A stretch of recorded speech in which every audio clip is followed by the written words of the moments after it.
Hello, everyone. Welcome to another first round playoff here at Gopherwatch League. My name is Kabr27. I am joined here by the one and only War. Howdy. And on the prod, we have Trey tonight. Um, Tonight, our matchup is going to be the awesome anglers versus the Fiji Frogs, coached by Bonesy and Wags, respectively. So we've got this is gonna be a fun. This is gonna be a funny match to say the least. I would imagine. I definitely agree with the funny match part. I think the Frogs overall have just had a funny team the entire season. I mean, they started off with a bunch of Lucio mains as well as the Wags Frogs duo, Yes, but now they've had some switch ups. They've done a few trades, and now they have a ringer in Flambeau. But the Awesome Angler is a similar team in my opinion. You have this very strong Bonesy Booney duo. I interchange their names a lot on stream just because they're both kind of fulfilling the role of just these like dominant tank, or sometimes one of them goes on support, or sometimes one of them goes on DPS and plays like a dominant DPS. But they're also a really interesting team because they always find some like weird compositions to run. But they also have a ringer in Naga, so very exciting for both these teams. Definitely unconventional compositions for both, and I'm just excited to see how it plays out. absolutely. It'll be interesting to see the Frogs play without their namesake. I would also say as well. I don't. I've been pretty busy this summer, so I haven't been able to watch a lot of games. But I would imagine this is the first game they played without Frog himself.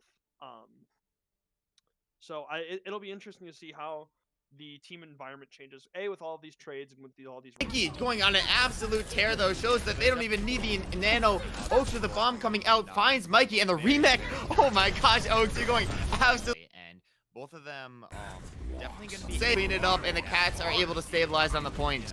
Throughout the season side here, but yeah, I mean they're very adaptable.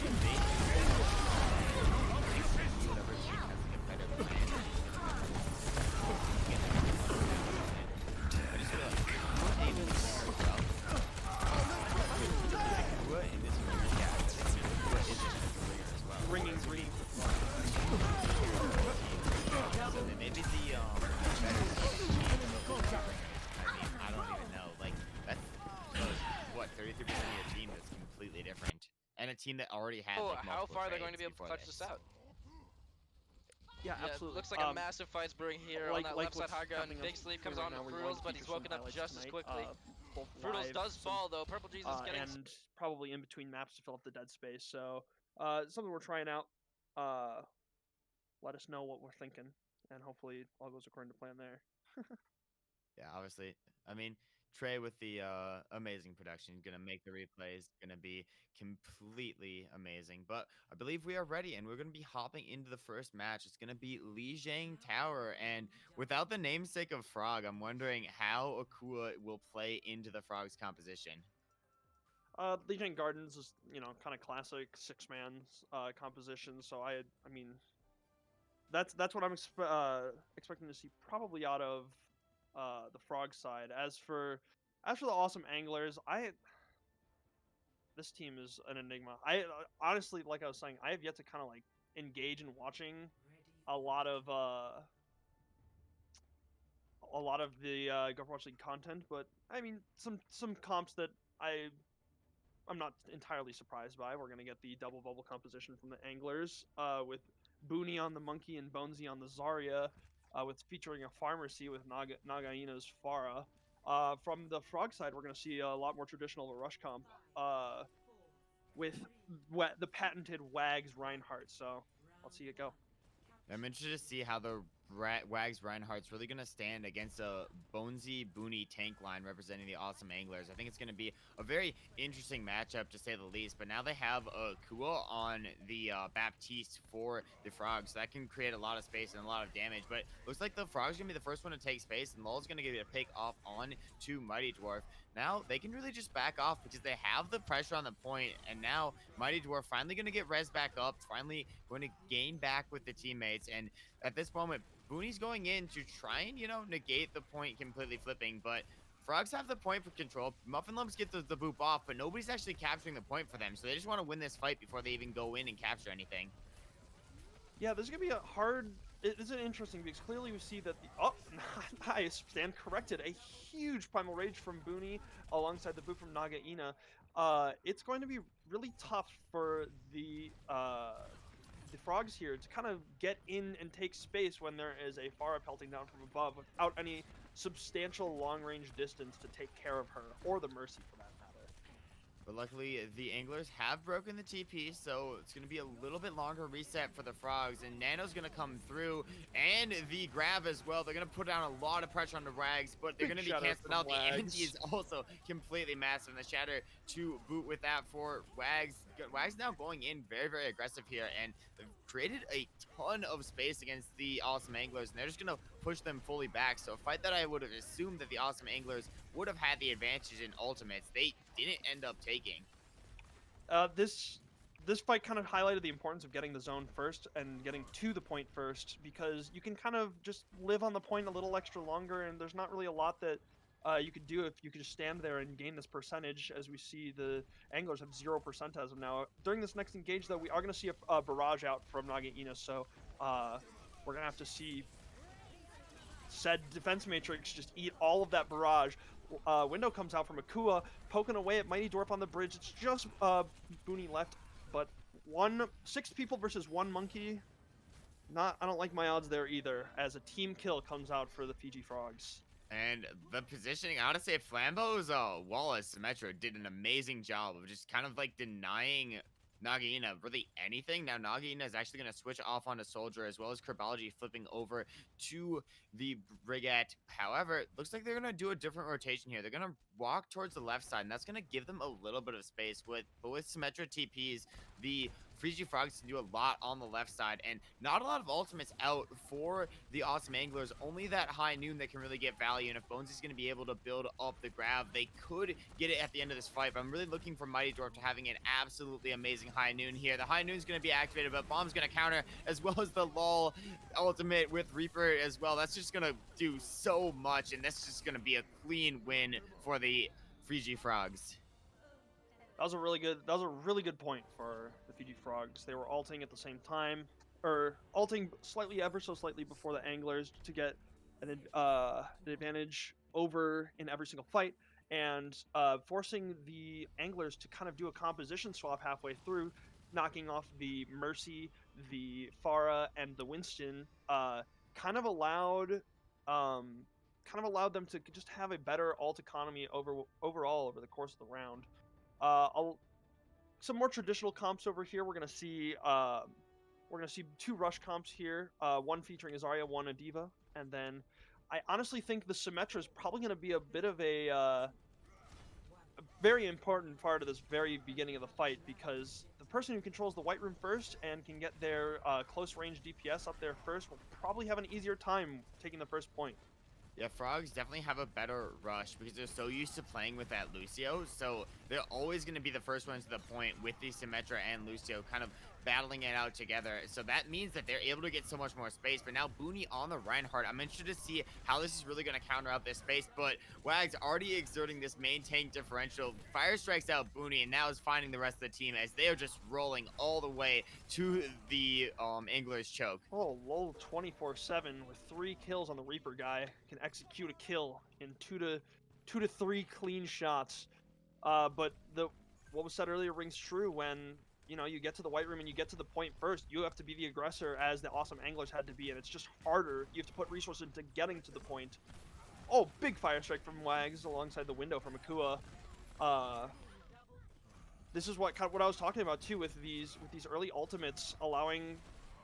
Oh, someone's on the point though. It's Bonesy. Bonesy versus the world. It's caught out by little 24/7. I mean, yeah, you're talking about like the early ultimates. If they're able to build them first, they're just able to get so much more value. And only one ultimate, Naga's ult, has been built up for the Awesome Anglers thus far. And they really have to wait for more ults. Finally, Booney's ult is going to be coming online potentially. But, I mean, the Phiji Frogs have ults too. They're going to have the bomb. They're going to have the shatter. So they have ways to respond. And with 45% in their favor thus far, they can do so much. Shatter comes out. Booney actually shatters back. And that's going to complement the tire from Naga as well. That's going to find 3. And now they have the momentum. It's just going to be Oaks and Lol stalling out on this point, trying to really find anything they can. Lol actually gets a pick onto Booney. And Oaks is still doing a great job of really stalling this point. They're going to get it up to 60% before the point's going to maybe flip over. But no. Wags is already back. They're making a really good contest out of something that should not be contested. It's about juicing out every percent you can. It looks like the remainder of the Phiji Frogs are going to fall as we go to the retake section of their attack here on Lijiang Control Center.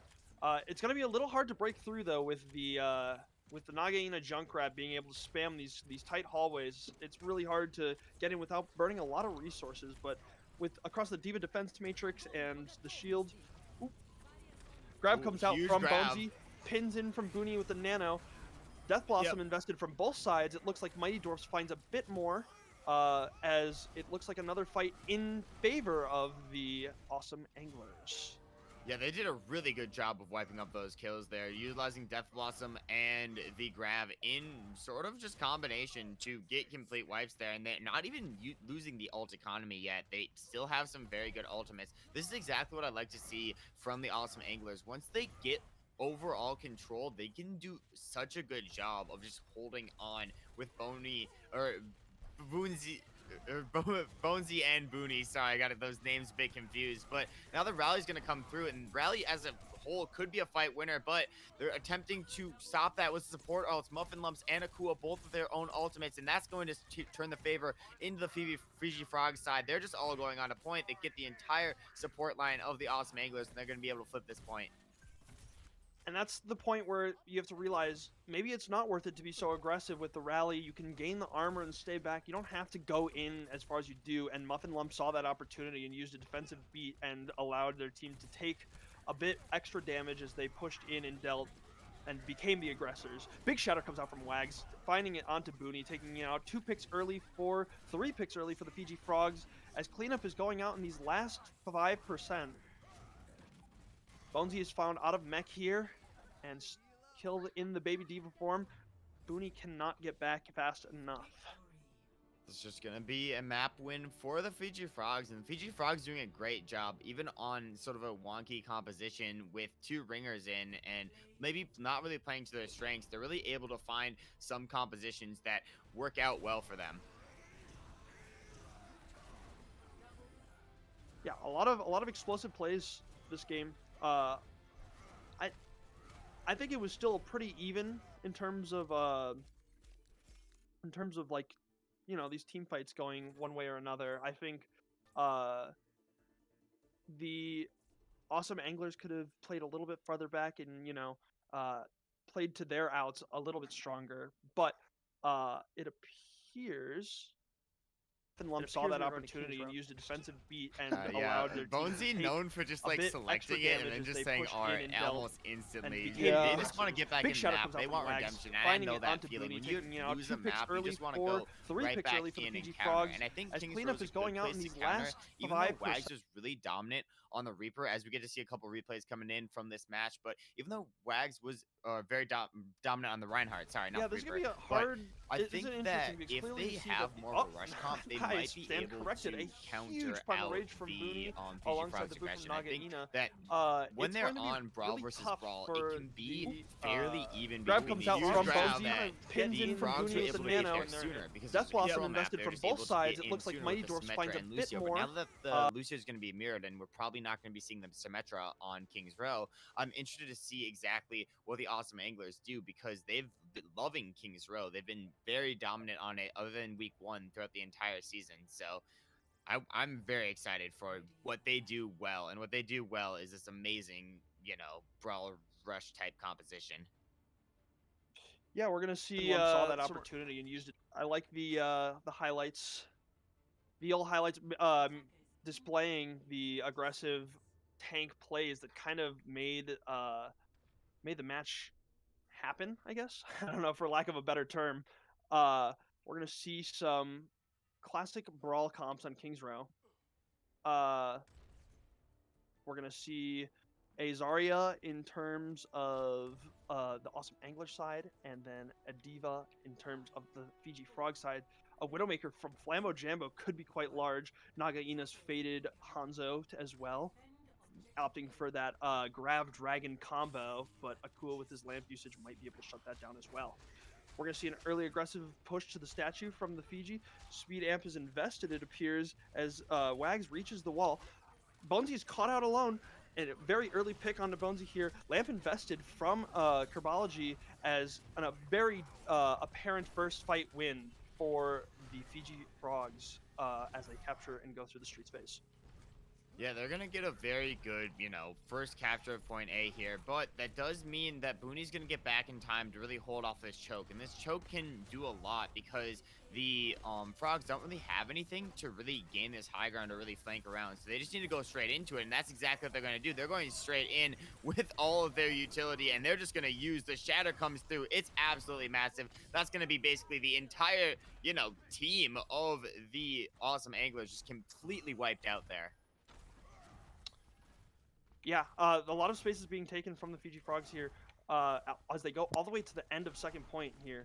Not a lot of ult on either side, but an early Akua window here could be the window of opportunity that they need to keep moving this payload through the streets. As the Awesome Anglers are making their approach, Animate is invested by Aiden by Oaks. An early bubble comes out, but Wall is invested by Flambo Jambo. We're looking at a lot of resources used and not a lot of stuff happening. LOL 24/7 was sonicked out. Blizzard invested from Flambo Jambo means another fight win in favor of the Fiji Frogs. And this is so dominant for the Fiji Frogs. Like, they're using their ultimates and cycling them so well, and then building them up again to absolute perfection. You can see Bonesy trying to switch to the Sigma. They're going to try to go double shield for the final point to see if that gives them any more momentum, as Mighty Dwarf also makes the switch onto the Junkrat. But, I mean, Frogs have already taken so much space. They have basically all of the control on this map, and Bonesy's really going to have to find a way to lead the team to a really good recontest, because it feels like with this speed they can just run through the shields, and as long as the Awesome Anglers don't output enough damage to break the Rhine shield, they're not going to be able to do anything. And these May walls have been so good for Flambo. Flambo's not even on this team typically, but it doesn't even matter. They're just able to create so much space. Diva Bomb's going to come out from Oaks. Luckily, the Bap Lamp is there. That's going to deny really any value, but they're still winning this fight as Muffin Lumps and Flambo just lighting up this point. It's just going to be Bonesy and Kabr27 left to really survive for themselves, but you can't survive when you have the entire team of the Fiji Frogs pushing up against you. The Fiji Frogs with a 5-minute time break, and I don't even know if they're going to need it at this point.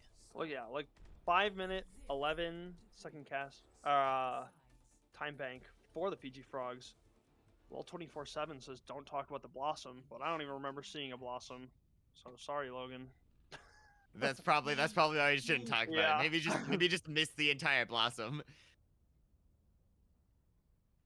So what do we need to see from the Awesome Anglers in order to because come back the Frogs don't really have anything to really gain this high ground. I don't even know at this point. Like, I think you need to see the Frogs like they're going straight in with all of their utility, and they're just going to use the shatter comes through. It's absolutely massive. That's going to be basically the entire you have to do something to be able to run away when you need to run away. So I just want to see a Lucio from Frogs don't. Now the Frogs just walking on, and they just win when they walk on, because Flambo gets an amazing wall, and then Muffin Lumps just speeds in, and then you're not able to do anything. So, I mean, if you play a little bit more adaptable, which is kind of what they're trying to do here with the Ball Diva, and you able to actually rotate around, I guess that might work better. But my issue with this is I'm worried that like Amiro or Mighty Dwarf or Naga aren't really going to be able to do anything here. If they find a target and isolate it, I'm sure the Brawl Comp can run on it, because the ball is not going to be as easily good to protect the team. We have a pause. We do have a pause. Oh. All right, so we're gonna go to a quick pause. But as we go to a pause, we just looking at these comps so far, what are you thinking right now about, like, how matches have gone through? Obviously, there is This is a gonna be a grab hard comes out huge from grab. Bonesy. Pins in from Booney with the Also, nano. Hi, Death Blossom invested from both sides. It looks like Mighty Dwarf's fighting a bit more, as it looks like another fight in favor of the is either Bonesy is able Yeah, they to did a kind really of get in and take space with a bunch of roll-throughs onto the Brawl core and hopefully because knock somebody out of position. Frogs such don't that they really can have anything. capitalize on it. But if the Brawl composition acts first, and while Bonesy is setting up and can find, say, Kerbology or Amira or even a Mighty Dwarf of Nagaina, and speed on it as a team of 6, it's a it's a lot harder of a hill to climb to win that 5v6 for the Ball Diva composition. Yeah, I don't know. I'm kind of reluctant about this Ball Diva composition solely because of the fact that I believe. yeah, I mean Bonesy's an amazing ball, but I mean Booney, I feel like is gonna be a good diva, but I don't know how much they're coordinated on this composition, especially on King's Row. It feels like every time they go King's Row, they practice on Orion Zarya or Orion Diva or Booney always on Ryan. So I'm interested to see how the coordination of the awesome anglers really comes through. I think Nagaina has definitely been like meshing well with the team and been, not really like not doing enough, but I just want to see a little bit more compositional differences for the awesome anglers that are able to get them this win. And I'm really hoping it's this. I really am. Yeah, the great thing is that, like, with the ball comps, you're allowed to synergize with your DPS a lot easier, in the sense that a ball popping anyone up in the air makes it a pretty easy target, especially if they've already been weakened by 100 damage. Whether it is a Hanzo arrow, Hanzo body shot can even kill after that, or a tracer follow up alongside a Zen Discord. That's the outs that they have to play to. That's the that's what they have to do in order to win here. Whereas, I do appreciate that the Fiji Frogs are playing to their strengths. It feels like everyone is on a character that they feel comfortable on, which is super nice for any sort of team, especially when you can put it together in a composition that is oiled well together and all the gears turn, like we saw it in this first push here. They can do such a good job. Definitely so. Yeah. So as we are on a pause as of right now, anything else you want to talk about? I guess overall playoffs wise, because I mean, obviously this is one match of a greater playoffs. The grand scheme of things is we have this amazing double elimination playoff bracket. So composition or just what's gonna happen after this match and everything else. Like, what are your thoughts? Oh, I'm super excited because I know and I know the heartbreak that comes from losing round 1 and feeling like that wasn't your best, you know? Uh I remember last season, the Honolulu Hamsters, my team, it felt like we were just finally warming up when it felt like we were just finally warming up, and then we crashed and burned to the evil Kanto Cantaloupes, as many people remember from last season. So I appreciate that in this way, teams have a little bit more time, eh, or a little bit more time to prepare, I guess, in the sense that they can come back uh, after their losses, put things together, learn a couple They more can do things, brush up such a good the job areas of that need just to be holding brushed up, and on potentially with even just Boney win. or You know. Boonsy. Definitely so. Bonesy and Yeah, Booney. and Sorry, I got obviously a those few names a bit trades confused. happening But now the before rally's the going to come playoffs through, even and started. rally The as a Frogs whole were could the be a main fight winner, team that but was actually instigating or actually participating in these trades. So how are you liking their team so far? Obviously, they have a few ringers in, but what do you think about their team? Obviously, just take out the ringers, take out maybe what's happening in this match, but for the entire playoffs, obviously the fourth seed right now. What are your thoughts on their ability to sort of pop off and win overall? Well, obviously, I understand Bonesy's approach in trying to draft a very strong tank core and being able to follow up with that. So what I appreciate that you can get these kind of value-ish picks on the other roles that punch a little bit above their weight. I would say, like Nagaina, like Kerbology, and just all of the current roster. Wait, is Naga a ringer? I'm blanking right Naga's a now. ringer, yes. Oops, my bad. Still a good ringer to pick up then in that regard, because punches above the weight. But I appreciate a strong tank core because they can obviously uh it's a lot easier with a tank core for them to open up the space for the rest of the map for the people who aren't quite higher in SR to take advantage of it and just kind of turn it into like aim labs for the DPS and just kind of pump resources into the tanks as the supports. It allows I appreciate the strategy. Do appreciate the strategy, and I believe we're gonna be hopping off pause somewhat shortly. But I mean, overall, I think very good, very good, very interesting map, very good, very interesting gameplay here. As we are getting a few things on the admin side sorted out, just letting you all know. So, as we do that, I don't know what else do you want to talk about here. We got maybe a little bit of time, maybe a lot of time. So, anything else you want to address? How about predictions in regards Predictions? to the rest of playoffs? What Ooh. do you see? Uh, What do I see what do you happening? see happening for the remainder of playoffs? Okay, so we have a few matches actually set up. We have the Chicago Cats versus the Welsh Whales, and we have the Troubling Trout versus the Dorado Ducks. Actually, set up to happen, and then obviously this match, and then some things will happen after this match is decided. For example, who plays the Iceland Imps is going to be decided by this match. But also we have the Pokehar Pushins versus the Arizona OTs in the winners bracket as they did move on. And then whoever wins this map is going to go on to face the Iceland Imps. So I think that I don't know. I'm very high in the Iceland Imps. I'm maybe an imp myself, but I'm very high in the Iceland Imps. They did 3-0. It's undeniable that the team is very well put together, and they've been dominating this summer season here in Gopherwatch League, and they are probably the favored team to win. I wouldn't be entirely surprised if you guys took it all the way. But I wouldn't be lying if I said my team wasn't going to give a go without a fight. So That's true. um, That's true. Alrighty. Wait, are you gonna unmute to say a word? Sorry, scuff it. Cool. So I'm attempting to use for everyone watching. I'm attempting to do some more replay stuff.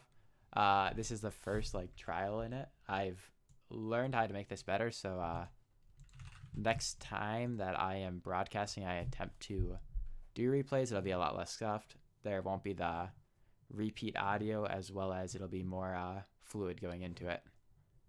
So from that, that's just a little side note. I'll probably do occasional replays in this, probably more mid-fight ones. But I'm going to tone it back just for this one, but next stream should have them in.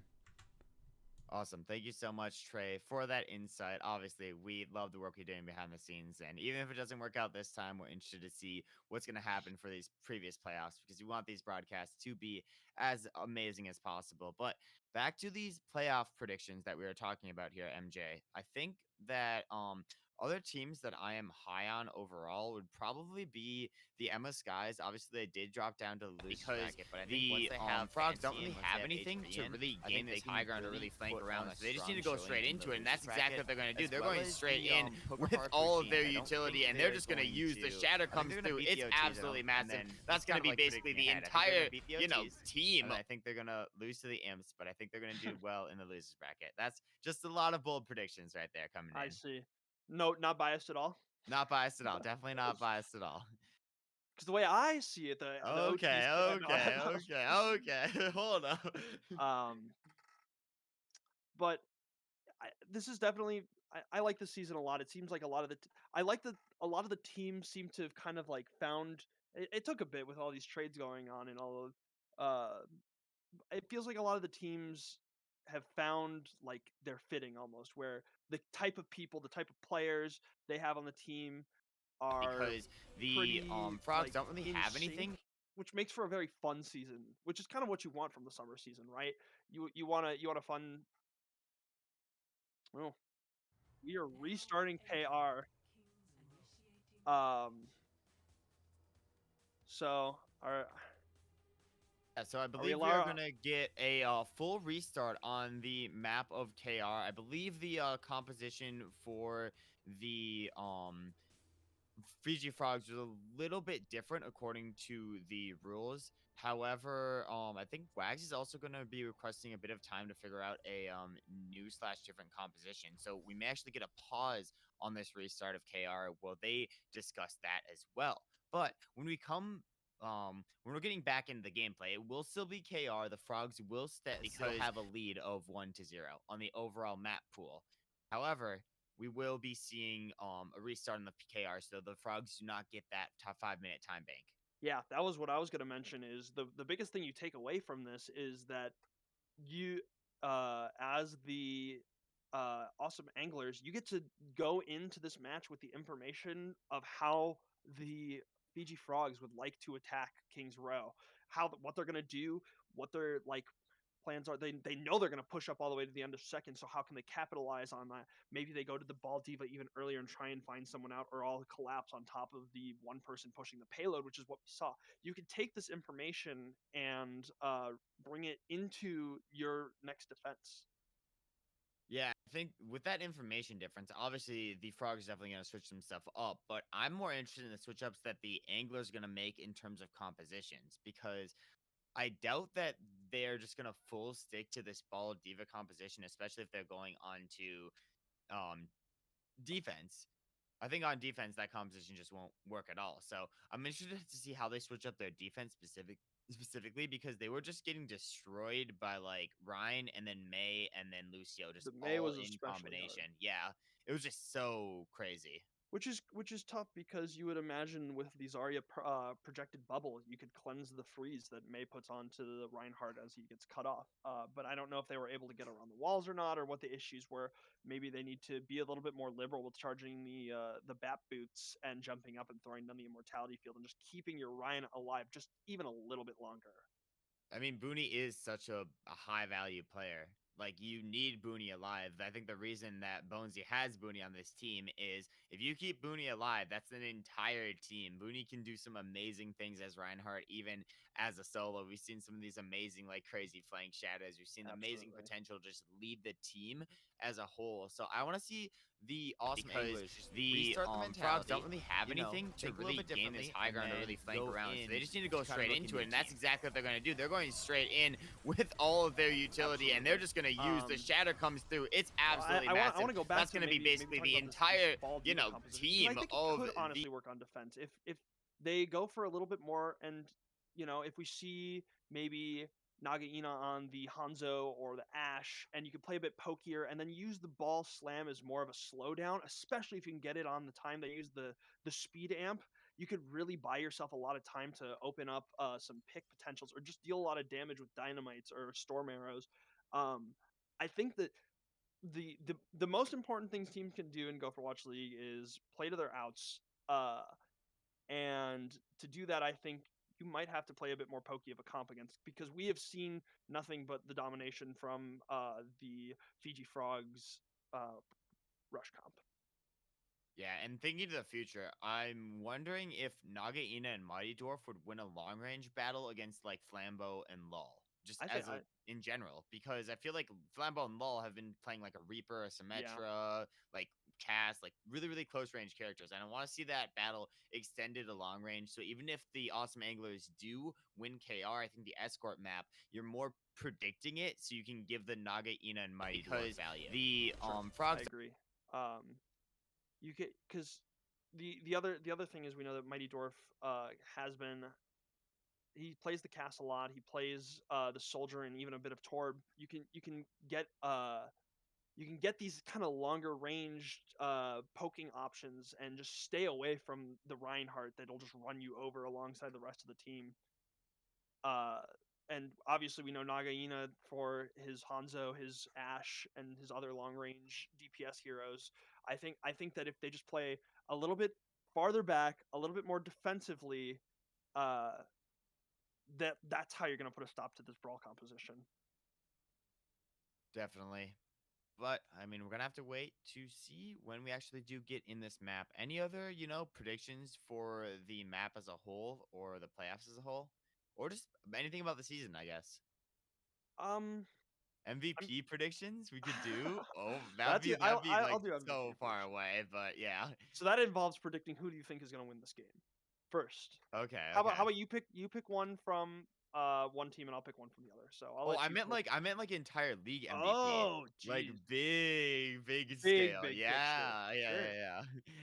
Yeah, obviously, if you don't know how the MVP works, every team gets to nominate one MVP. Then there's a voting process. Then whoever is selected as MVP off voting is going to be the MVP. There's voting processes for all sorts of awards in Gopherwatch League. If it's your first season, you're a little bit confused about it, but obviously we can't predict who's nominated. So what do we think about like just overall just guessing random MVPs and just sending it out there? That's a tough one. There's been so many trades this season. I have the voice in my ear saying Charbitron. I agree. I wholeheartedly agree. She was I would nominated be there for last it. season too, and she didn't get it robbed, personally, in my opinion. But yeah, I would vote Charbitron as MVP personally. We could any Charb lovers in the chat. I have also received a DM from Mr. Yeetmeister that says, "Tell stream I say hi." So everyone, Yeetmeister says hi. Say hi back to Yeetmeister.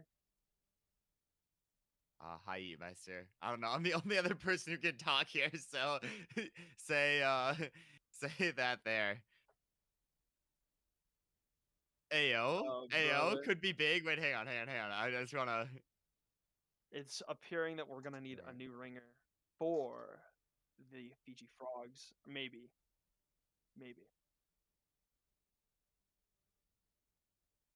Oh, I see. Oh. So it looks like they might gonna need a new ringer for Akua, actually. So,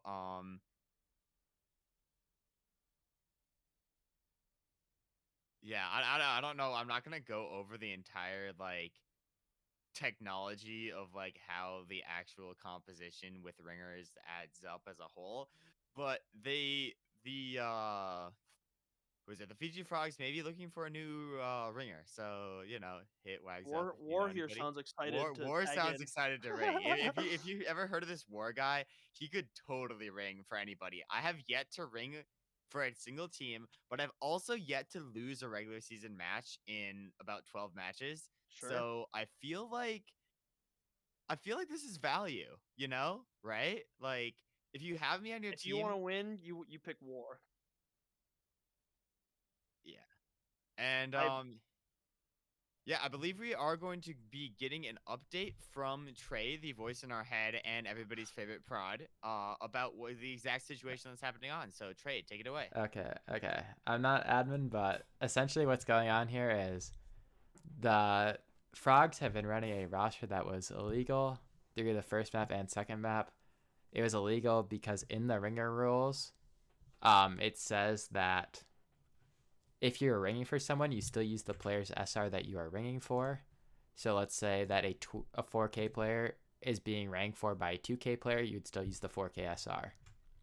And because of that, most people did not know about that rule existed. It led to them being over SR. And then from there, Akua is ringing for Frog. I think the main issue that is occurring is Frog is a 3400 DPS, and Akua cannot off-roll to those other off-rolls. 4400. Or wait, no, he's a 34 on DPS. DPS, Oh, yeah. I see. And Akua cannot ring for those other roles. So currently, they're attempting to find an emergency ringer, I believe. Yeah. But what's going to happen is they're going to lose the first map will still count for the Frogs, and they're replaying the second map. I believe there's a chance Flambeau might be ringing for off tank.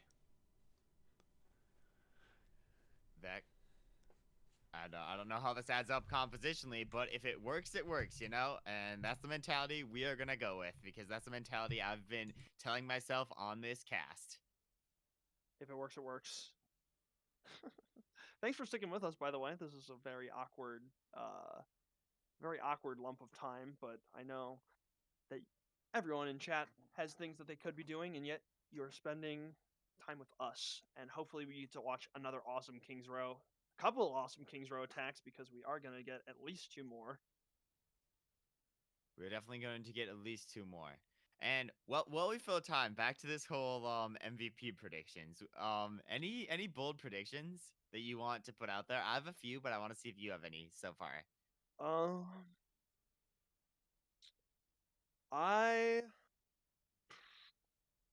Lumpy Seal? Any Lumpy Okay. Seal supporters? Okay. Okay. Always a very fun person to be around, and I know that internally as my captain values a team player more than a person who pops off, and so I wouldn't be surprised if Lumpy Seal was nominated for the OTs, and I know that he's just a generally good guy. Yeah, back to you. Any other All predictions right. for you? I got a few. I'm sure you have plenty. I got a few interesting ones. All right. So for I guess talking about the teams that we are discussing right now, I could see Booney MVP. I feel like a lot of Sure. people would vote for Booney, and I feel like Booney is a very, very good like IGL or just like shot caller, or just I guess good main tank in general for the awesome anglers. And then flipping it over to the Fiji Frogs, it's hard because half their team isn't here right now. But I could definitely see out of the players who are here, I could definitely see Lol or Muffin Lumps being potentially nominated for that because they're just very, very good on DPS. And then I'm gonna give one more also if I have the time. Wait, I'm hang sure on, you do. I forget which one. I forget. I'm sure I do. Anyways, I forget who I was gonna mention though. That's so unfortunate. Oh, I was gonna go Mikey for the Pokahara Pushins, but also potentially I could see Nathan or Rebro also getting a nomination because of their value Sure. for SR. I feel like the Pokahara Pushins are a team that, like, a lot of people could vote for that as MVP. And Mikey, Nathan, and Rebro, in my opinion, have done amazing things for their SR. Not that the other players on that team haven't, but I think when I'm thinking about an MVP candidate, when I'm actually casting the games for the Pushins, I always look to those three because they've been absolutely popping off. And I'm Absolutely. reluctant to like name team captains because obviously team captains are great, but team captains I feel like I don't feel like a lot of team captains nominate themselves, but yep. I know people in the driver's seat. I know that I've talked to captains, been a captain myself. That it just doesn't happen really. So you kind of get to look at the players of the team, the people that have been drafted, and find the MVP through there. The other thing about MVP that's very important is they have to be kind of well liked by everyone else too, because you need to kind of grab votes from other teams. So Oh yeah, the strategy for MVP. We're not talking about the I'm not metagame of saying MVP. that it's a popularity contest. There's definitely, but I think people who are more well respected within the community and have generally like good rep in the community have a higher chance to be the MVP because not only are they probably a good player on the team that they play for, but a good person to just spend time with. You know what I mean? So not that war guy. GG. Anyways, another good time the to villain of Gopherwatch League. another good time to remind people to donate to the Booney cosplay stream #2. We do have the funds in the chat. I've seen a couple people donate. Trey and Nash, Iceland Imps Give your really, points. showing up. So other teams, if you want to like match the Iceland Imps in our epicness, donate to the stream because thank you, MJ, also. But donate to the stream because it's gonna be very fun. I saw a bit of the first stream, and I will definitely be catching all of the next Booney stream. And Booney's also a player who's playing in this match, so make sure you give him some love in the chat as well. Give everyone love. All love in chat for all the players who are currently stressed out about finding legal rosters. That's not fun. That's not fun. They're just here to play some Overwatch. They just want to go back to their Kings Row game. But it appears we are going back to Kings Row. Let's go. We love Kings Row. So, thank you for sticking with us through that. We did not lose a viewer, I think. From Prod side, we are going back in. So, 10:30 p.m. second game, says Wags. Yeah, I'm excited to go to 5, right?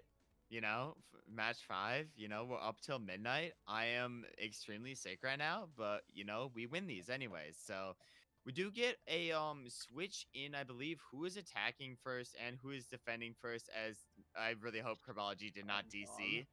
Because if Herbology DC, then it's gonna be such a GG on this map actually starting. But we are gonna see when this match actually starts very, very good. Like that the IGL, awesome anglers are gonna be on attack shot first caller, once Herbology or is just, prepared. I guess, good main tank in general for the awesome anglers.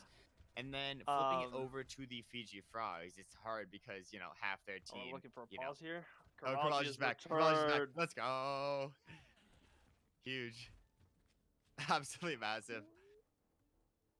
So we are going to see the rush comp that we know and love from the Fiji Frogs here, and we're going to see a actually an interesting comp from the awesome anglers here, as they're going to go for the Ryan Zarya, but they're opting for a Baptiste on a support line. And I believe we have something else that went wrong, as somebody may have locked a different. It feels like we have everything right now. We had like somebody DC, somebody lock a different role. You know, some illegal rosters. You know, like multiple pauses. Yeah, I don't know. Just to add to the situation even more, as Kabr27 says.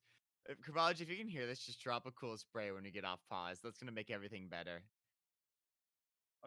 That's the cool spray. We need the cool spray.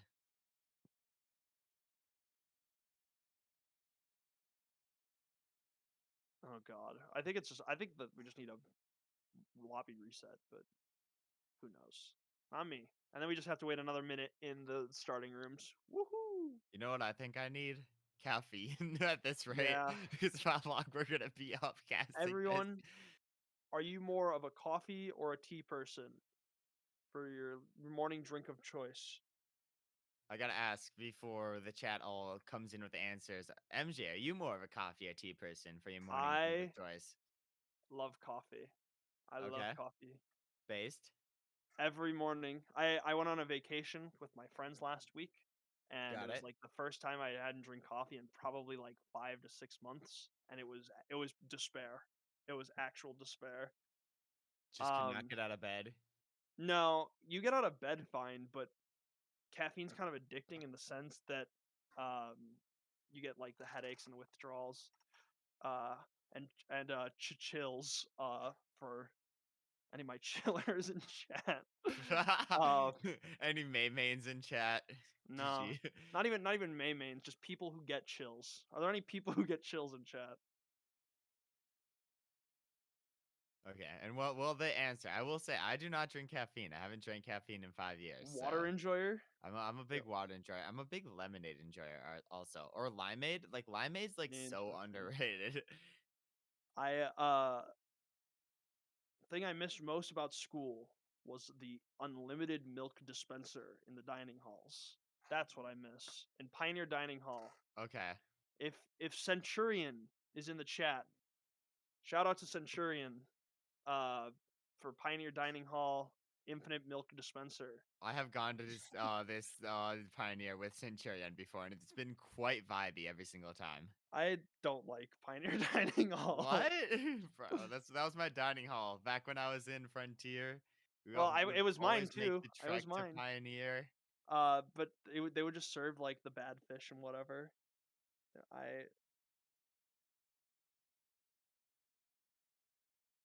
I appreciate the question from everyone's favorite Sonic Ronic. What is the longest pause in GWL history? We might be going for it. This might be it. This has to be it, right? There's no way this isn't. I know. I've been here for 2 seasons. So, me too. Actually, I've been here for 3. But what was I gonna say? I'm hard blanking. You're talking about dining halls. I think I was something related to pauses. Oh yeah, if there are any admin staff in chat, isn't there also a rule about how long you get to pause for? Huh? What's going on here? Yeah, come on. Oh my god, I'm a caster. I didn't sign up for a pause. I signed up to cast, homies. Please let me cast.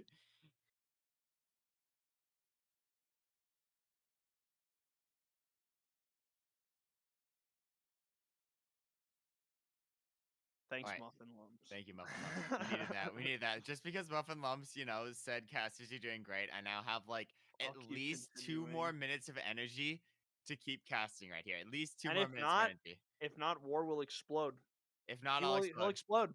Yep, that's what's happening. The gruesome death will be on the blood of Gopherwatch League. Wait, the gruesome blood will be on the hands of Gopherwatch League. That's what I meant to say. Oy Indeed. vey. But to be fair, I'm a villain. Okay, thoughts on making a Gopherwatch League award best villain? I feel like that should be a thing.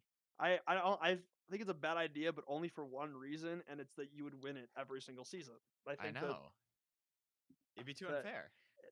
I think that's probably what's holding it back from coming to fruition. Yeah. Yeah. Totally. Other GWL rewards that we should, or awards that we should talk about, like potentially implementing. Because obviously we have like All-Star Team, we have like MVP, Right. we have PMA. I love PMA. I think PMA is one of the best awards Warmest bench. That's a Warmest classic. bench. I was robbed from I played 5 matches and my team got like 3rd overall. I was robbed from warmest bench last season. That's just my opinion. I did get best caster, which I was very happy about because I have been playing Overwatch for like 5 months. I don't know how to cast. GG. What out of curiosity, what is stopping us right now from? Is Mighty Dwarf like lag out, or are we just trying to figure out how to change roles? I don't know what's happening. What is stopping us for taking over all of Gopherwatch? Oh shoot, they're both ready. Dang it. Well, no. This is the classic jape of oh wait, unless are we actually in a game? Hey yo. Mighty Dwarf returns. Mighty Dwarf's in. Bonesy on Doomfist.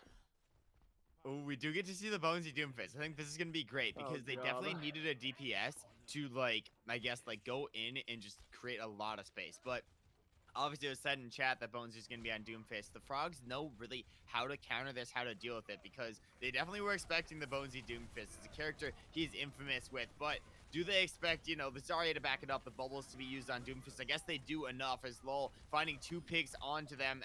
Swag's there to follow it up, and they expected that to absolute perfection. They've been playing this composition basically perfectly as Wags touches the spawn doors, sends a fire strike right down, and now is going to reset back to the first point. Yes, this is being played very well in the sense that the way to beat these Doomfist heavy comps is that a lot of the resources are going to go into the Doomfist. The speed amps are going to come with the Doomfist. The friendly bubble is going to be into the Doomfist. The way to win is to take out the people who are not getting these resources, also known as your Reinhardt in this case. So you push against the Reinhardt falls over, speed amp comes out from Muffin Lumps, and the rest of the team just crumples. And now we're just seeing some early picks from the Phrogs here that will hinder the Anglers from going back in.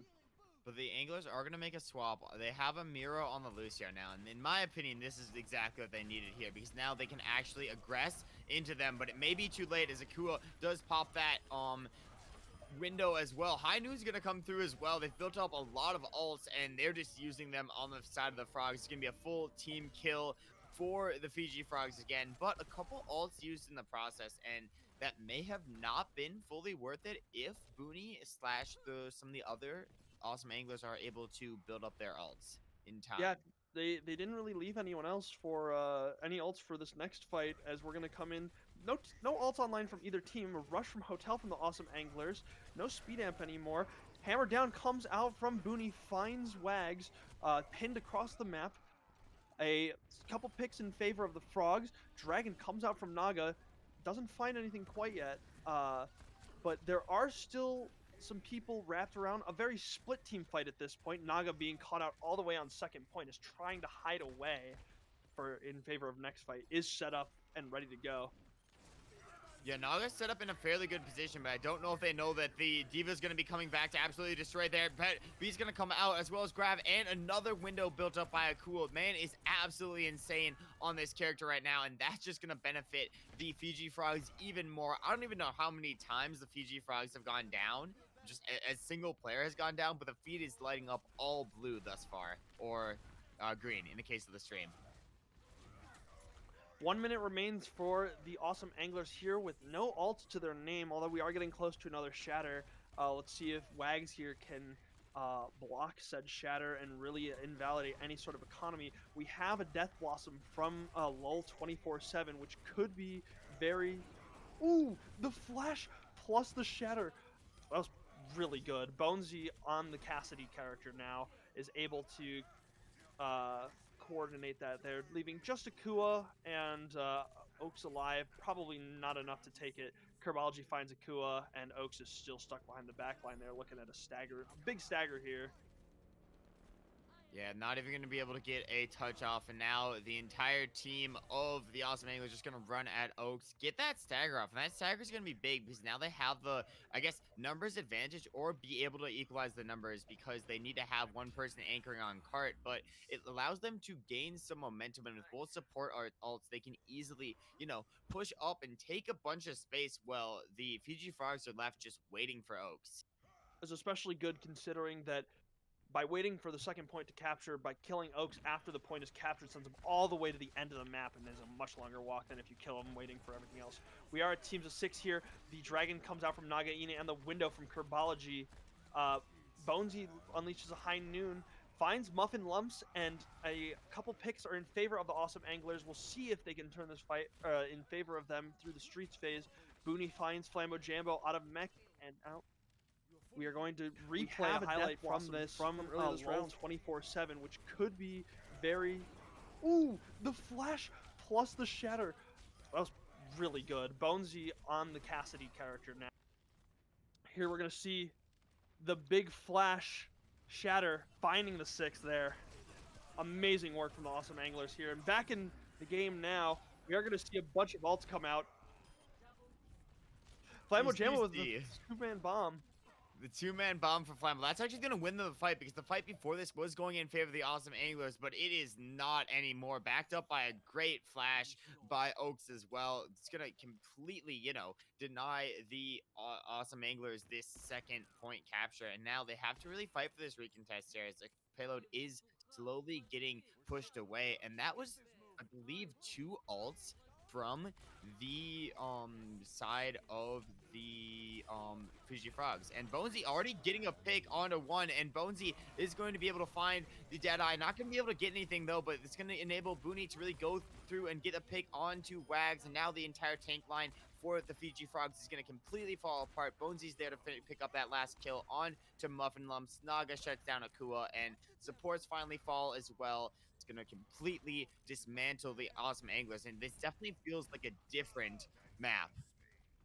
So we're going to see on 3rd point King's Row. This is one of my favorite points in the entire game because the thing that matters is the Reinhardt brawls on the ground, but the high ground control from the DPS players allows for some really interesting angles, and the D.Va has to try and shut down the Hanzo on the high ground as shown here. Flambo Jambo dives up here. Early High Noon comes out from Oaks and doesn't find quite anything. Shield destroyed from Booney. If they're going to take advantage of that and push forward with the Lucio speed, picks are coming out in favor. Lamp invested by Akua doesn't really matter at this point in the fight because of the numbers advantage, and the Phiji Phrogs have reclaimed the space here that they need at this corner, and it's going to make it a lot harder because of all of that distance that the Awesome Anglers have to cover.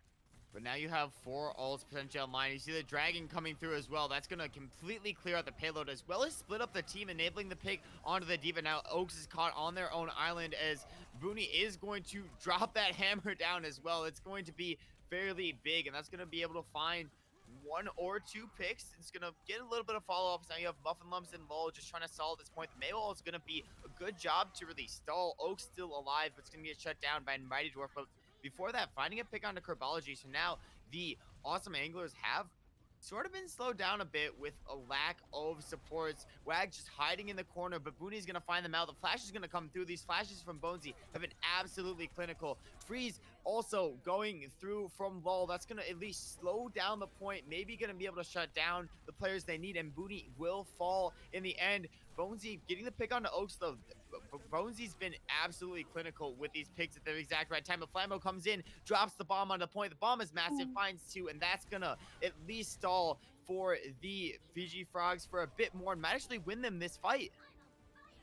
Yeah, it's gonna look like, if we can see what we saw in the first iteration of King's Row on a nice fast clear, I think it could be quite decisive victory here for the Frogs. But I know it seems like with Bonesy on the Cassidy, or on the DPS in general rather, it allows him to kind of synergize with Booney on the main tank, and it seems a lot.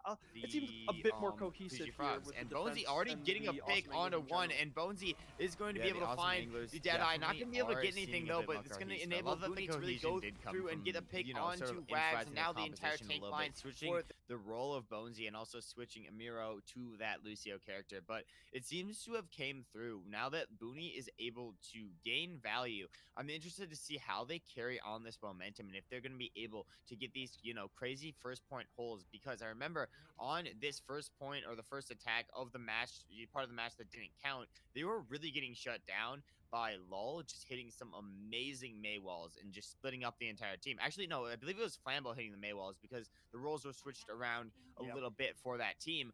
But my question is, will Lull be able to do the same thing? And if so, will that be enough for the Fiji Frogs to really gain momentum?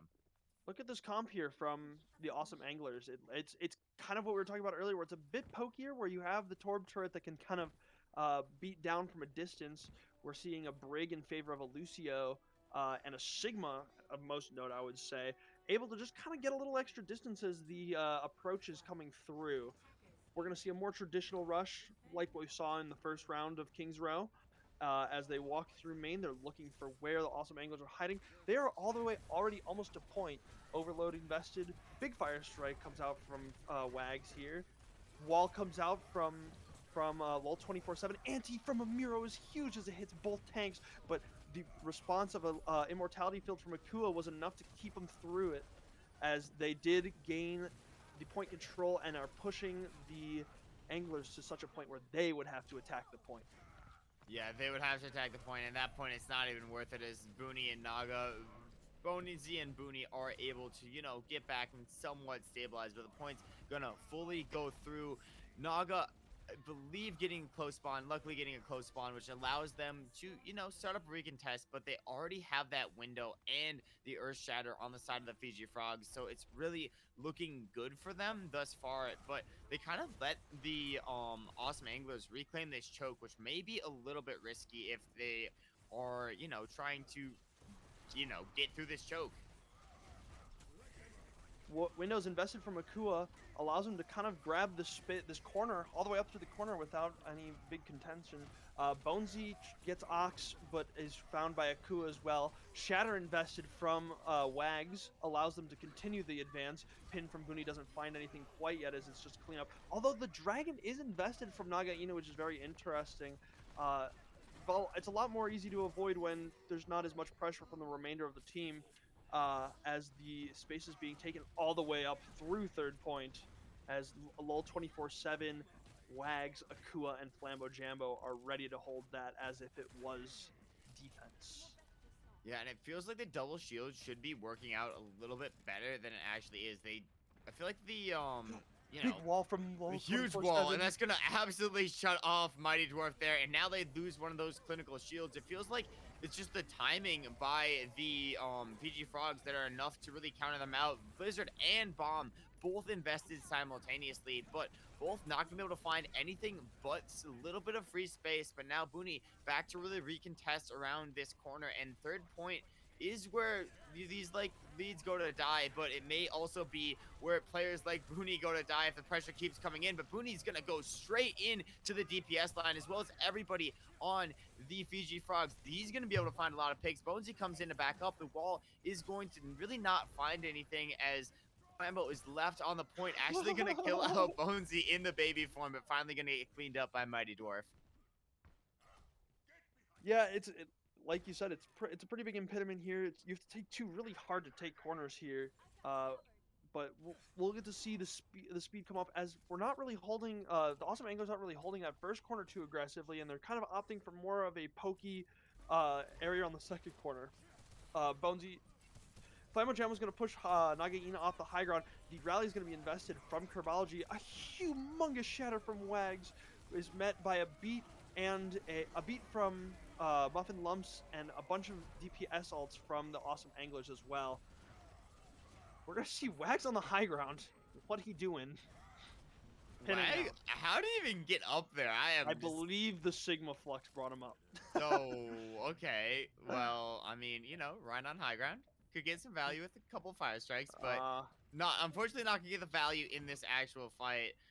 Oaks does get marked out by the Sonic Arrow from Nagaina, and now, you know, the Awesome Anglers have done a good job of really holding on to this momentum. Despite a couple ults used in the last fight, they were still able to really hold on as a team, and now they have ults in their favor. They are going to get the nano onto the Reinhardt, and that's really going to allow Booney to come online. The Shatter's going to come through, not going to be able to find anything blocked by Wags, but Booney's just going to go straight in onto Wags, but no, shut down by Akua, and now Wags up, Booney down. Maywall is going to come through as well. Not really going to be able to find anything but creating space, but the space it will be enough. Now the Blizzard is going to be up there to complement Nagaina, trying to find something with the Dragon, actually going to find 2 picks, but Wags is still on this point, and they need to get Booney back to recontest. There he is, Booney and Naga. Will this be enough to really stall down this team? The Shatter comes through, it's not going to find anything. Luckily, Flambo is going to be able to remake on top of the enemy team, and that's going to be enough for the Phiji Phrogs to take this second map. That was the longest Kings Row I've ever been a part of. And the crazy thing is that it didn't even go to overtime. Yep. Yep. So we're looking at Phiji Phrogs 2, Awesome Anglers 0. Do you expect a quick 3-0 or a reverse sweep? What are we feeling? A 4-map series? If I was to take a bet right now, I would say a 4-map series. And I've been making some like randomly bold predictions tonight, but here's my randomly bold prediction number 27 of the night or whatever. I think that they're gonna force a map where their Rhine comp that Wags has been running is just like unusable, and on that map, then it's gonna allow Bonesy and Naga to do a lot more on DPS and really not get shut down by these players. I think if they start like diving the support line of Akua and Muffin Lumps, Akua obviously a great aimer, so is Muffin Lumps, but as supports you can't really, you know, do anything. And I love the choice of, I believe it's going to be Watchpoint Gibraltar, because it's going to allow Bonesy, Booney, and basically everybody in their team to sort of play for picks or just completely dive onto the support line of the Phiji Phrogs. And I think that would be absolutely massive. But the reason I say a 4-map series is I think there's going to be no veto on the 2CP, and I think that the Phiji Phrogs would take the 2CP afterwards. Sure. But that's my bold prediction of the night. Yeah, I do agree with what you said in the sense that that it just would not work to bring to an escort map where a rush composition would be able to run. You can't do your Rialtos. You can't do Rialto's, I guess, the big no-no in my mind that immediately comes to mind. And I think Watchpoint's going to be perfect because you have to be able to fluidly jump from the payload up to the high ground where a lot of people will probably be, a lot of defense teams will be sitting, and you can't consistently do that on the Reinhardt without taking weird routes around. So probably a Winston Zarya comp from Booney and Bonesy, alongside the Amiro Ana, and maybe a Pharmacy from Naga and Kerbology again. We'll see if it was kind of similar to the intro we had on Lijiang Towers. As for what Akua I expect the Phiji Phrogs to do is they'll probably do the Winston. I mean, I think it would be criminal to not go Winston here. And I don't know between Flambo and Wags who plays that, but I know that LOL 24/7. I believe that was on the Ducks. It would have been Pneumonia playing Genji. Just some other divey styled comps. I'll be interested to see what the Phiji Phrogs end up doing as we do go into Watchpoint Gibraltar. I'd be very interested to see as well. And I don't know, I'm trying to look at the hero pool for Oaks and LOL, and I feel like it does sort of get countered out here. Practically, it feels like they have like somewhat similar hero pools, so maybe like a Junk or a Cass or maybe a Pharah from Oaks could be pretty huge. A pocketed Pharah would do a lot here, but I don't know. I feel like this composition is really going to, you know, shut down what the Phiji Phrogs are good at. And I'm going to like that because it's going to allow the Awesome Anglers to do exactly what they're good at. You have Naga on the Ash, so you're really close on that like idea of a pocketed Naga, but it's gonna be pocketed on the Ash this time, and you know, the composition we expected for the Awesome Anglers, and this is the composition they're good at, a very hard dive composition where you're just getting in their face, get a pick, and then you just go straight in. But Oaks actually opting for this pocketed Echo, so it's going to be interesting to see how they deal with that. Also, Prod, check out Herbology Spray. That's all I'm saying. Oh yeah. Always important. Anyway, we're gonna see an early stick. We're gonna see Nagaino swap to Echo last second. I don't know how Nagaino plays Echo, but hopefully it's good enough to deal with LOL 24/7's hit scan. Jump comes out from Booney very early on. Bubble is invested in drop, but it did force a couple of people off of the blue box, as Mighty Dwarf does find LOL 24/7. Both teams are opting for a Mercy, so we can see if Muffin Lumps here can find a res here. But I believe the respawn has occurred at this point, which leaves a number advantage in favor of the Awesome Anglers. I think it's really going to be a battle between Naga and Herbology versus Oaks and Muffin Lump to see who can really do more while countering out the other. You can see Booney did go down, but Herbology is going to actually peel for that res, and then at that time, multiple DPS picks are going to come through. But now that you got Booney back on their feet, that's the strong leadership that you really love to see. And now the DMAC onto Flambeau, Booney's just going to instantly jump on that, and that's the compositional difference that we're getting to see. Now Akua left as a solo, going to actually be able to hit a nano onto Wags. That's going to be huge, and even though Wags get anti there, it doesn't matter because the Winston has so much HP that's going to demolish the support line. And now then the support line, the back line has fallen down. It's going to allow the Phiji Phrogs to really get a recontest. Another huge anti from Akua there. Bomb is going to come through. It's going to be completely denied in terms of space, and Bonesy using Booney utilizing the Winston ultimate as well to sort of really create this space, but it's going to be a mirrored ult primal from Oaks as well. You gotta love where Akua was sitting for pretty much that whole team fight. He was in the server room, which probably should have been ran over at that point by the Awesome Anglers, but was able to stay there and support both Wags and Flambeau as they made an establishment on the point after the picks were made. A very late primal from Wags is invested as he tries to juggle someone off the map and has to leave because it's so low health.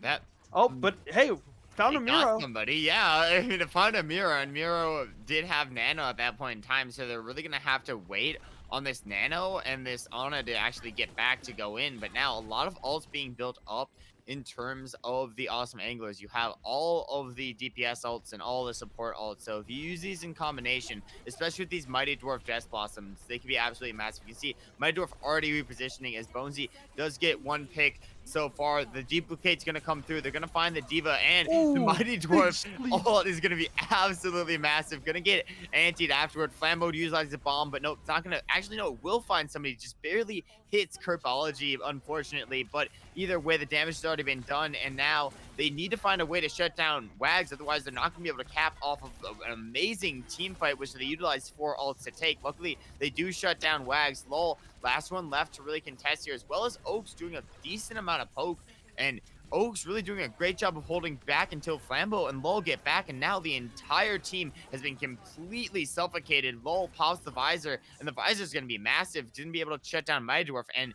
somehow, some way, the Phiji Phrogs have gotten a recontest yet again.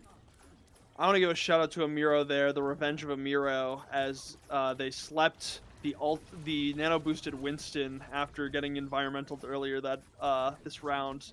So love a good sleep on a nanoed monkey. We're gonna see a couple more ults from the sides of the Awesome Angler, but we do have a very important ult being duplicate from Oaks here as he goes in on the Ana, finds the Ana, dupes the Diva to get out. Let's see if he can do anything with the Diva bombs here that he found. Possibly finds the Mercy. Oaks here is going. Oh, the back cap. No way. You hate to see it. No way. And the bomb didn't even find anything. I think Oaks was so disorientated by that entire situation that they just bombed the point and it did not find a thing. Now going to be forced back to reset as they Bonesy gets that shutdown. Now Flambeau's also out of position, unfortunately. And now the Awesome Anglers have another breath somehow. They have 2 minutes of life left in them. And what can they do with that? Probably a lot, as 3 ults are already built up and a 4th one just coming on the way in a bit, compared to the only 1 ultimate on the side of the Phiji Phrogs. The Phiji Phrogs have been using ultimates well, though, and been getting a lot of value out of a single ult. Yeah, and it looks like we're already in such a position such that the Awesome Anglers are set up such that they can... big ults come out. Bonesy finds one with a bomb. We're going to see a couple early picks in favor of the Awesome Anglers. Rez comes out from Muffin Lumps, does not find it, though. This is looking like it's going to be an easy push through second. And that extra... That C9... That back cap, I will say, wasn't a C9. I should have my terms correctly. Yeah, it's more of a back cap. It's definitely going to cost them. Yeah. Although the copy does come out from Nagaina onto the Winston, as once again, another cap point for the Awesome Anglers here. Yeah, it feels like Phiji Phrogs, like, I know you have 2 ringers in right now, being Akua and Flambeau, but they got to regroup. Like, they've just been losing with like 4 or 5 compared to the entire team. I mean, sometimes there's a winnable fight, but at some point in time, you just got to give it up. Say, let's just regroup, let's just reset and play off our ults. Luckily, they do have a decent ult bank built up thus far with the Diva Bomb, with the Visor, and with the Valkyrie. So I want to see them use these in very innovative, very, very unique ways. As Flambeau just trying to really get in, going to be able to shut down Booney. I think this reset's going to do absolute wonders for them. Now Flambeau chasing down Mighty Dwarf here into the room. Not going to be able to find it just yet. This is going to let, few teams reset, few teams build up ultimates. Yeah, this retake is going to be exactly what the Phiji Phrogs here need. As some late staggers actually come out. It didn't feel like they got the Awesome Anglers got a full regroup, although they do invest the Primal anyway and the Diva Bomb. They believe it's winnable. The Diva Bomb finds Nagaina, as the fight definitely looks in favor of the Phiji Phrogs. A lot of ults invested, though. The ult bank definitely is now in favor of the Awesome Anglers, as we see the early Valk come out from Kabr27, as she can now damage boost and heal the entire team at once. A very powerful ability for sure. Nano boosted Winston comes in on Wags, as 2 Winstons are chasing down the Ana in the Mega Health Pack room. Primal's invested from... Oh my god. 2 Primaling monkeys on the Echo. That's quite a funny... Yeah. Felt like everybody just utilizing their ults here, and which one can be bullied out or bully out, deal out more damage at the end of the day. Whoa. Another Death Blossom from Mighty Dwarf. They're not going to find anything but release space on this point, and now Mighty Dwarf is going to go in, duel the entire team, because there is only 30 seconds left. It's going to be only enough time for really one more fight, and Mighty Dwarf doing a great job of really staying alive, but pushing back the entire team of the Phiji Phrogs, doing absolute wonders. But now Phiji Phrogs are actually going to commit to a dive, and Lowell's going to finally get the shutdown onto Mighty Dwarf. A lot of space created, but are they going to be able to keep with it here?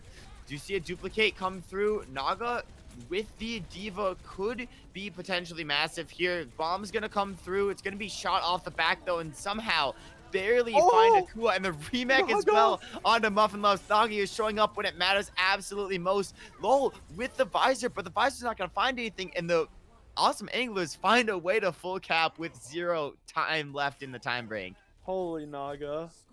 Good. Could we see the reverse sweep? If there was ever... Yeah, let's watch Naga again. Are they going to be able to keep with it here? Do you see a duplicate come through? Naga with the Diva could be potentially massive here. Bomb's gonna come through. It's gonna be shot off the back though, and somehow barely find Akua, and the remake as well onto Muffin Loves. Nagi is showing up when it matters absolutely most. Naga's like, oh yeah, the bomb just happened to find one. I was actually doing this so I could just remake kill somebody else. Ringer diff for Naga, I guess. And then gets the Visoring Soldier too, an underappreciated part. Kabr27 so mad. Or I guess so proud she left the game, maybe. I don't know.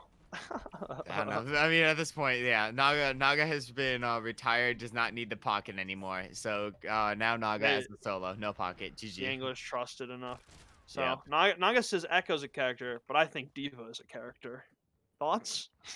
I think Diva is definitely a very, very viable character that you could definitely plan. When you have two Divas, it could be absolutely massive. As we do get our 5th pause, 6th pause of the night. I don't even know at this point. GG. I love pauses. I think we should have a 20-minute pause in every map for the remainder of the series. I would definitely agree. Definitely agree. So I guess we could talk about comps because we can see some of them. We're gonna see the mirrored Winston Diva that we saw throughout the entire first map. Probably a mirrored support line too. Yeah, I would imagine so as well. The question though is this DPS lineup is just very different, and I would almost argue that it goes a bit in favor of the awesome anglers here because you have the pocketed Ash to probably deal with the Echo Mercy, and then you have the Reaper to kind of be the big stop sign on these dives that will come out from Wags here because it is just tough to dive through on a Reaper that is just not moving and healing off of the damage he deals. But if they can play a bit pokier, uh if Oaks can get in and get some big stickies and open up some dive opportunities for his team, I think that I would just say that the DPS lineup for the Fiji Frogs is higher risk, higher reward. I would say.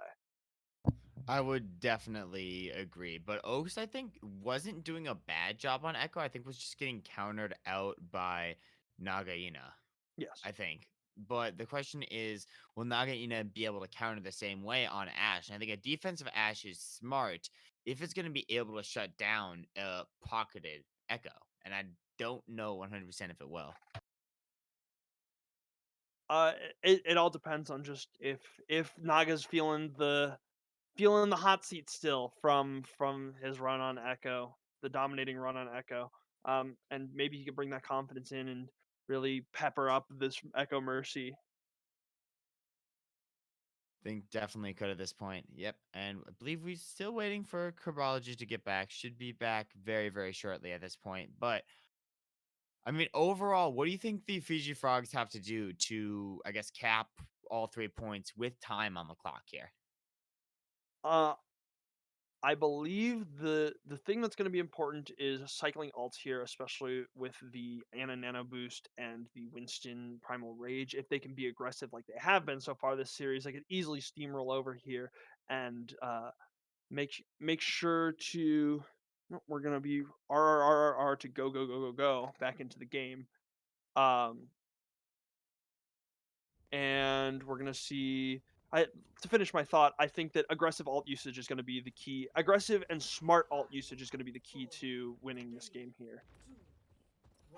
Definitely the big key. Kabr27 should be getting back on time. Did have Bonesy get a little bit of a pullback, but now they're maybe not going to be able to hold exactly where they want to, which could be somewhat significant, but I feel like both these teams know the compositions. They know what they're going against, and they know exactly how to counter it. Great job of really forcing Wags off this high ground. It seems like Wags and Flambeau going in at somewhat alternating times, and it allows Bonesy and Booney to really peel off for each other and get a ton of value. As Naga does shut down Muffin Lumps, I think that's exactly who Naga needs to be targeting, because now Oaks is forced to really play as a solo here, and Oaks as a solo is big. It is able to, shut down Bonesy and take out the mech, but they really need to have that pocket to get a ton of value. Yeah, we're gonna have. It's hard for them to push in without the Mercy, but it's still possible. I think the big issue at hand is that Flammo Jammo needs to be a little bit more with his Winston when he jumps up, when they do the coordinated dive. The defense matrix is beyond important to eat these sleep darts, eat these anti-nades onto the Winston, and support him and keep him there a little longer. Dive is going to come out from Booney. Nano invested from Akua onto Wags here. Wags finds a Miro and is looking for another person to jump on. That person is going to be Kabr27 and Nagaina, as he does force them off of the high ground. and maintains high ground for the Phiji Phrogs here and holds all the way up to the corner as the cart approaches the end of first point. Yeah, they really have to go for a late contest here. Bonesy's going to try to go in for it, but immediately just getting DMAC'd by Oaks. Oaks doing an amazing job of just dealing with this, but Mighty Dwarf doing an amazing job. These Death Blossoms have been absolutely incredible. The copy Death Blossom is going to attempt to come through, but it's not going to get just as much value. Kabr27 hitting another res onto Nagaina. Oaks and Akua doing some big work, but Akua finally taken out there. Yep, and it appears they are going to be slightly more prepared for a potential back cap than... Oh, I say that as they leave the cart uncontested. Maybe, just maybe, probably not. As the dive comes out to try and push Bonesy off of the high ground of the blue box here, as it looks like they're slowly pushing through. Dive comes out onto Nagaina, successfully finds him. Bomb finds two, so it's an even fight at this point. Bomb comes out from Flambeau Jambo, and it looks like the fight is in fact favor of the Phiji Phrogs at this point now, as cleanup is being done. Although Booty does invest the Primal Rage, potentially trying to stall time for his team to come back. We'll see if that can be successful. It looks like a couple up. Kabr27 is found out by Wags. Akua finds Naga. It looks like that Primal was a bit in vain, although the Primal was invested from Wags, so it is a bit even. And there are still some straggling fighting going on. Mighty Dwarf is caught out, Amiro killed, and Naga unsuccessfully finishes touching the cart here.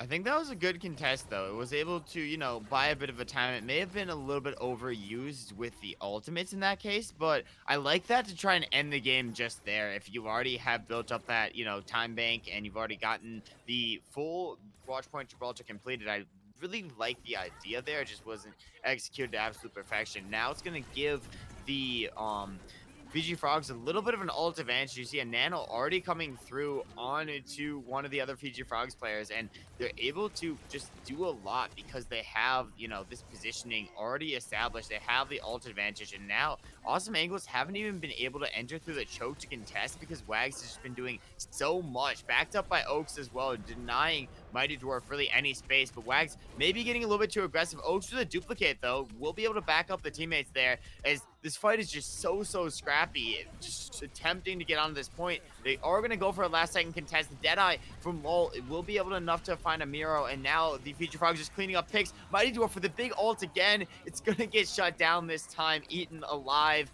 by the entire Phiji Phrogs team, and they're going to get this second point. Yeah, we're gonna be walking through with, I would say, a similar time bank that the Awesome Anglers did upon their approach. Amiro is staggered, though, and this could be an opportunity for them to kind of move forward and see out the rest of the Awesome Anglers through. But they are going to set up at the corner and take a much more passive approach to this next fight, holding the space that they know that they have, and working with the ults that they are coming up on, being the Diva Bomb and the Valkyrie and Nano Boost, which are definitely all things that can be invested in this fight. Tank ults are coming up from the Awesome Anglers. Bomb is invested by Flambeau Jambo. Finds two. That's going to be a big bomb in favor of the Phiji Phrogs, as cleanup is starting to happen. Mighty Dwarf is pressuring Wags, though. Sleep comes out onto Wags. Bomb is invested by Bonesy. Doesn't find anyone, really, as the corner has officially been pushed through, and we get to probably the hardest part of Watchpoint Gibraltar here. With no ults, or not a lot of ults. Nano's invested onto Wags, although Amiro finds the sleep on him to pretty much invalidate the whole thing. Muffin Lump uses Valkyrie to boost up Oaks and be able to freely fly. A lot of ults coming out might allow the Frogs to get all the way through. Both duplicates coming through as well. It's going to be a Winston and Roadhog duplicate, respectively. Both of them able to build up their ults about simultaneously. It's all going to be about who can shut down the ults at the right time, or who can really just get any space. The LoL Deadeye is going to be absolutely huge. It's going to find Naga afterwards as well. Oaks is absolutely lighting up the feed right now. It's just going to be some recontest time. Kabr27 doing a great job of really slowing them down, but eventually going to get slept out by Akua and fully taken out. Now both supports down. Mighty Dwarf comes back. Death Blossom. It's going to be huge. Mighty Dip asserting it right there. That could have just like at least maybe won them the map. that single bit of time could have won them the map. So we're gonna go over to a quick replay of what just happened. Where we will not talk this time. Love you, chat. Bonesy's gonna try to go in for it, but immediately just getting DMAC'd by Oaks. Oaks doing an amazing job of just dealing with this, but Mighty Dwarf doing an amazing job. These Death Blossoms have been absolutely incredible. The copy Death Blossom is gonna attempt to come through, but it's not gonna get just as much value. All right, and we are back. That was an insane Death Blossom from Mighty Dwarf. Absolutely showing up when it matters most. But the composition switch has came through. They're going to go more Brawl, and they're going to put on LOL to really counter out this Mighty Dwarf, deny the Mighty Diff. Bonesy still doing some big things, but now we have Flambeau and Wags on their signatures of the Diva and on the Rhine, and that's just going to be so oppressive. Booney's gonna get back. Booney also making the composition switch here, and a great job by really Kerbology and the rest of the team of really stalling out here, but the shadow is gonna already be built up, already gonna come through, and that's going to be a cap with 31 seconds on the board, but this is still so even between these two teams. Score 3-3. Switching sides.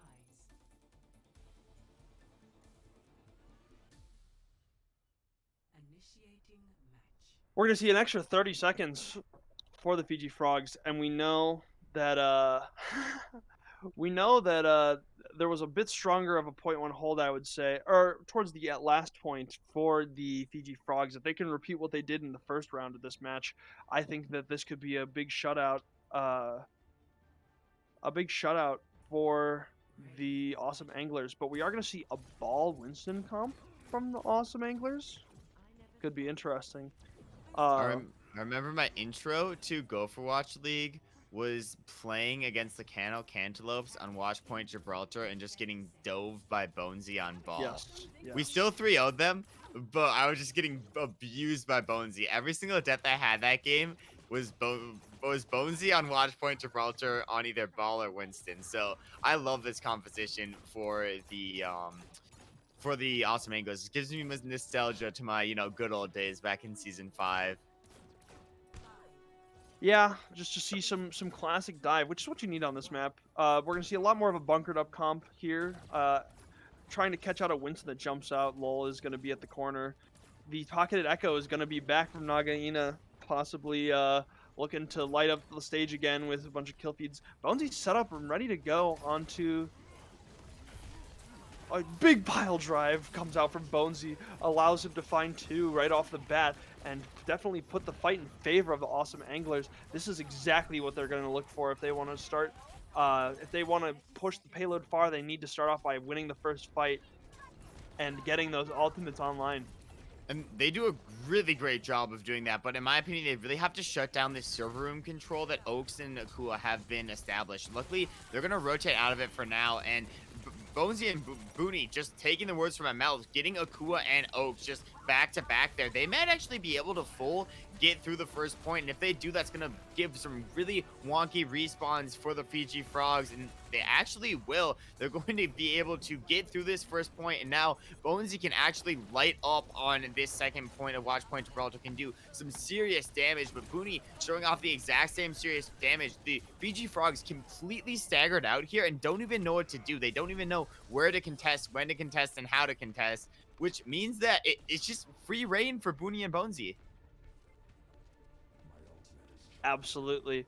It's going to be hard to recontest at this point because you have to walk out of such a small room against an Echo. There's not a lot of approaches you could take other than just walking out of these corridors, which makes Echo a really strong hold here, especially if Bonesy gets a big pile drive as well. Mines are invested at the door, and the bubble has to be invested from Wags to clear it out. That was so good. The big pile drive from Bonesy there, and we are going to see the third point potentially captured here. Yeah, it's gonna be tough, Bonesy, especially like timing wise, is just so incredible. It just like completely isolates their team, and if Bonesy ever goes down, I mean, you have Kerbology there at the res. Unfortunately, Kerbology this time getting picked out, but the trade's gonna come through from Amiro as well. I mean, Bonesy has been so clinical on this map. They're cycling ults so well, and it feels like I haven't even seen any of the Phiji Frogs ults because their ults just haven't really amounted to anything. And Wags doesn't even know what to do, switching on to Hog here, thinking that might be able to get some more value. But Mighty Dwarf has built up the ultimate, and that's the player I'm looking for here to really create the space. This time I'm gonna get slapped, but gonna do a really good job of really splitting up the Phiji Frogs. And when they're split up, they're not gonna be able to capitalize on anything. The bomb comes through. Again, not gonna be able to find anything. The remix is gonna go through onto Mighty Dwarf though. Flambo finally shutting down this Mighty Diff, but Bonesy's just still doing stuff, still doing more, and Booney just anchoring this point. It is still overtime, and they're still fighting this good fight. Yeah, it's about even in terms of both teams. The Valkyrie is invested for Muffin Lumps here, as it looks like it will be cleared up, but man, is that going to be a tough hill to climb for the Phiji Frogs. Wow, that was such a good push. I love the you know, composition switch and then being able to play into that composition so well. I think it was smart, I think it was tactical, and I think they knew exactly what they're doing, and the Phiji Frogs didn't have an answer to it until it switched over to a third point, and they're able to make those composition swaps that actually benefit them there. But with this much time in the time bank, that doesn't allow really a third swap for the Phiji Frogs unless they just get staggered out in some really wonky way that allows them to slowly swap off. They have to do this with a single composition in a single very long fight, and if they lose one or two times, it's basically over for them. Yeah, I think even just this first fight is going to be so impactful, and we're going to see. Are we going to see Wags roll out on the Hog on attack Hog on Gibraltar? I don't know about you, but in my humble opinion, I think this is Roadhog's worst map. But if there was anyone who I were to trust playing the Hog character on this map, it would either be Wags or Bonesy, probably. So, we're gonna see if Wags can't really do more. Well, I guess we will see if Wags can or cannot do more. Maybe taking some of the BBQ mentality and putting it to use on Watchpoint Gibraltar. It is possible because Wags has already gotten this space up into the left point of the map and will be able to do at least some serious damage. Did he just get booped off? Oh my god. Bonesy, you're insane with that boop. That's going to be the opening Bonesy's pick. at 50% ult. I know. It's just off that single pick right there. And Wags with the oops in the chat. I mean, oops, maybe... I don't know, switch characters. I feel like that just wasn't exactly worth it because now Kabr27 is going to be able to get the res and still going to be a numbers advantage with less than a minute left for the Phiji Frogs. We're gonna, and more than a numbers advantage, it's definitely an ult advantage. Bonesy is 10% out from a bomb here, even lapping the Frogs Ana. It's just gonna be a tough hill to climb, tough to get this last point if there is the space to be taken with this Diva bomb here. But okay, but Oaks with Deadeye though, and that's true. Yeah, that's the true. Potential Big nano res from Kabr27 onto Booney. Bomb comes out. Gonna come through. This is the deciding factor. It actually finds both supports. That's the exact bomb that they needed because now the entire Phiji Frogs are forced into a one-fight territory, but they're just going to cycle through ults. Akua's not even going to be able to really come back in time until like the last seconds and get this ult off. The Phiji Frogs still need somebody to touch. Oh, Mighty Dwarf knows him. Oh, no. Oh, God. And they're just attempting to get back to touch. 3 goes in favor of the awesome Anglers as we go to a 2-1 match score. All right. This is a long one. One for the ages. Naga Ina with the play of the game on Echo. Probably our Diva Bomb and a smush. Yeah, this was, I mean, we saw awesome. The replay of it too, but it doesn't make it, you know, it doesn't make it any more cinematic when we see it for a third time. God. Absolutely insane by Naga. And that's definitely one of the plays that led to the winning of the map for the awesome Anglers. So the interesting thing there is the Phiji Frogs had all the medals, and obviously medals are like, you know, just assigned randomly. Look at them, Anubis, right to Anubis. I called this, right? I called this. Yep. I said the Phiji Frogs lose this map, and they call Anubis, and because they always call Anubis, they are 75% in 75% win rate at Anubis, but we're actually gonna go through some highlights real quick. Bonesy's gonna before try we to hop go on in this for it, map, but let's check out these immediately highlights. just getting DMAC by Oaks. Oaks doing an amazing job of just dealing with this, but Mighty Dwarf doing an amazing job. These Mighty Death Dwarf Blossoms killed again. have been absolutely incredible. The copy Death Blossom is gonna attempt to come through, but it's not gonna get just as much value. Kabr27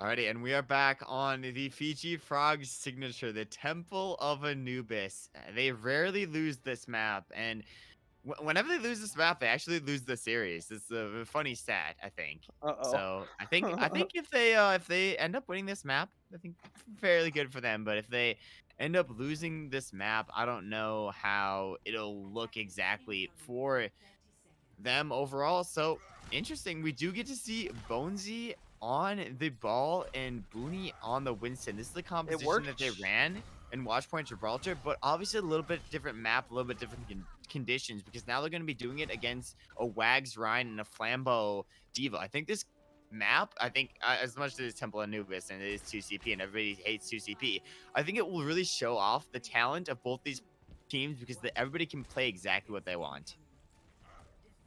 Chat's asking for a draw. I don't know if I can take it. We're gonna see Bonesy try and get the faded bridge boot, but is denied promptly. Probably gonna have to find a different approach. Looking to get in through the bridge probably again. Big jump from the dive tanks here, taking the space, trying to push him off. Finds muffin lumps, and people have to drop back as well. Off of that high ground that we were talking about, Naga Echo can just kind of pelt damage in from above.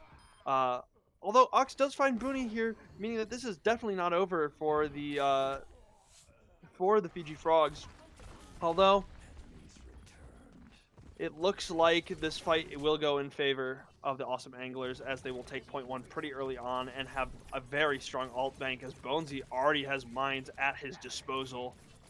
Is ready to go in. Bonesy just has no fear. Actually, already on point B, doing a lot of poke. And I don't even know if they need the poke at this point, because they've already built up their ultimate. But now, I guess if you're the Phiji Phrogs, you probably know Bonesy has the ult and is going to try to use it. Miro with these huge antis, though. I don't even know how they're finding these antis exactly, but it's really allowing Bonesy to really go in when they want. But it looks like the team that's going to be the aggressor here is going to be the Phiji Phrogs, but mines are going to be deployed right on top of the BAP window. That's going to completely deny them the space. Now Bonesy going in, finds one of the mines, one with his own prowess, and this could be a winnable fight. The high noon from the duplicate Naga, not going to be able to find anything just yet, but Bonesy's just absolutely lighting up this kill feed. Finally shut down by LOL, and Wags just solo ulting, I think, onto Naga? Yep, absolutely. But that's, again, always important to note the importance of ulting first. The ults that came out from Team Anglers here were good ults, and they did secure kills, but because Akua dropped the window, and because that allowed them to get one pick before then, they did end up winning the fight, and probably are now favored in ults. Yeah, definitely, I think now favored in ultimates, and they're going to use these ults very, very proactively. Belk and Nano both coming out at the same time, and they have already secured a lot of control in this point. No picks out just yet, but they're doing an amazing job of really splitting up this team. Another amazing anti. This is going to shut down Wags, and now they have a lot of space on this point. The Diva Bomb is going to come through. It's actually not going to find anything, only clear out this space on point and allow Akua actually to be the one to pop off and find these picks. Akua, such a good aimer, and putting them on Baptiste may not be their ideal role in any given composition, but as a ringer, really fulfilling their role to perfection. And now the Phiji Phrogs have completely pushed up. They're not really afraid to go aggressive on the second point of Anubis. Yeah. Reminder, that's probably Akua's second. He windowed last fight too. Like, he charged the window so fast and was able to secure even picks in the middle of that round. Mines come out from Bonesy, trying to find somebody out early. High noon invested from Ox is looking for a flank, but Booney is going to try. Booney's going to find him out and kill him. And it appears that the first picks of the fight are in favor of the Awesome Anglers. We'll see if the Phiji Phrogs can turn this around with the Shatter, with the Death Blossom. Shatter comes out, finds Naga and Bonesy, picks are starting to come back in favor of the Fiji Frogs here. Death Blossom still online, ready to go from both teams. Let's go. Death Let's Blossom go. comes out from Mighty Diff. Mighty Diff at it again, killing 2 supports, but it might be too little too late. Nano comes out onto Kerbology. Out comes the Glock. What will she do with it? But Oak's doing an Shoot a amazing shield. job of really shutting them down. Kerbology left sort of as a solo with a Miro. Finally, Bonesy's going to get back, but they need to reset, or maybe they don't. But LOL making them forced into a reset with that amazing Death Blossom. Flambeau finishing up those kills. And I think at this point, you just got to get out and switch. Just switch your game plan a bit around, because the Phiji Frogs doing an amazing job of holding no ults on the side of the Awesome Anglers right now. I love Nano Valk as much as the next guy, but I do unfortunately think it is a poor way to use both of your support ults, and it's going to put them way behind in terms of ult advantage and make this last 2 minutes 30 seconds quite the pain to get up, as Akua and Oaks just turned on their ultimates and are ready to stop the Awesome Anglers. That is.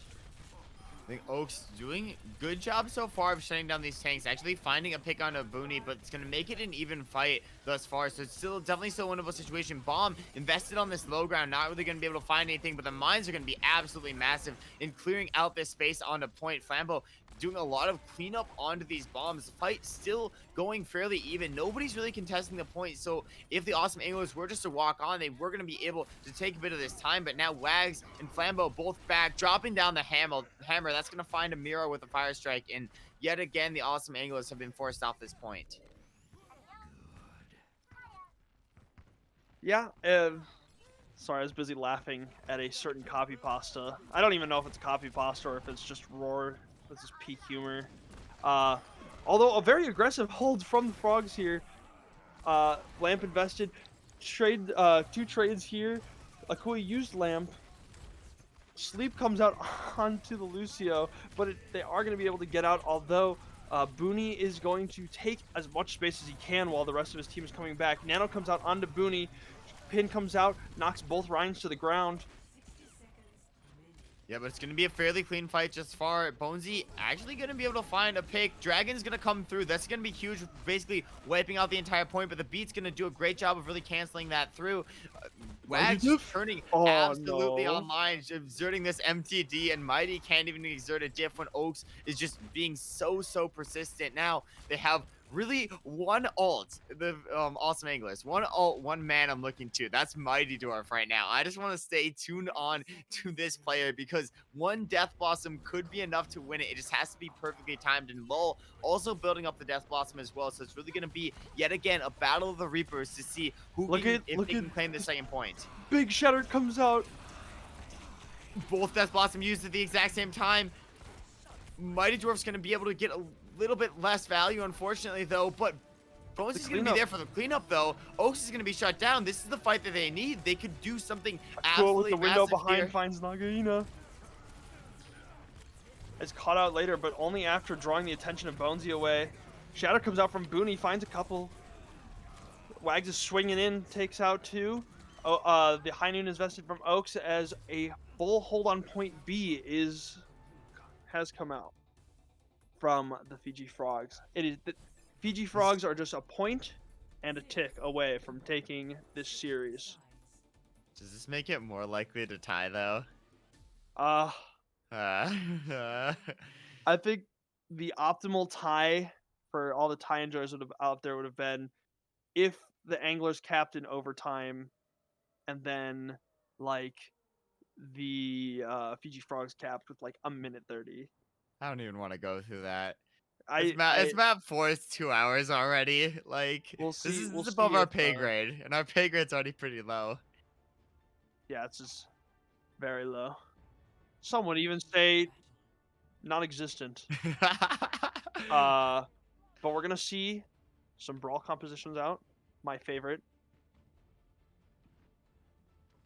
I love the idea of matching the brawl. I just really hope it works out, because I don't know. It feels like the Fiji's rush/brawl has been so good thus far.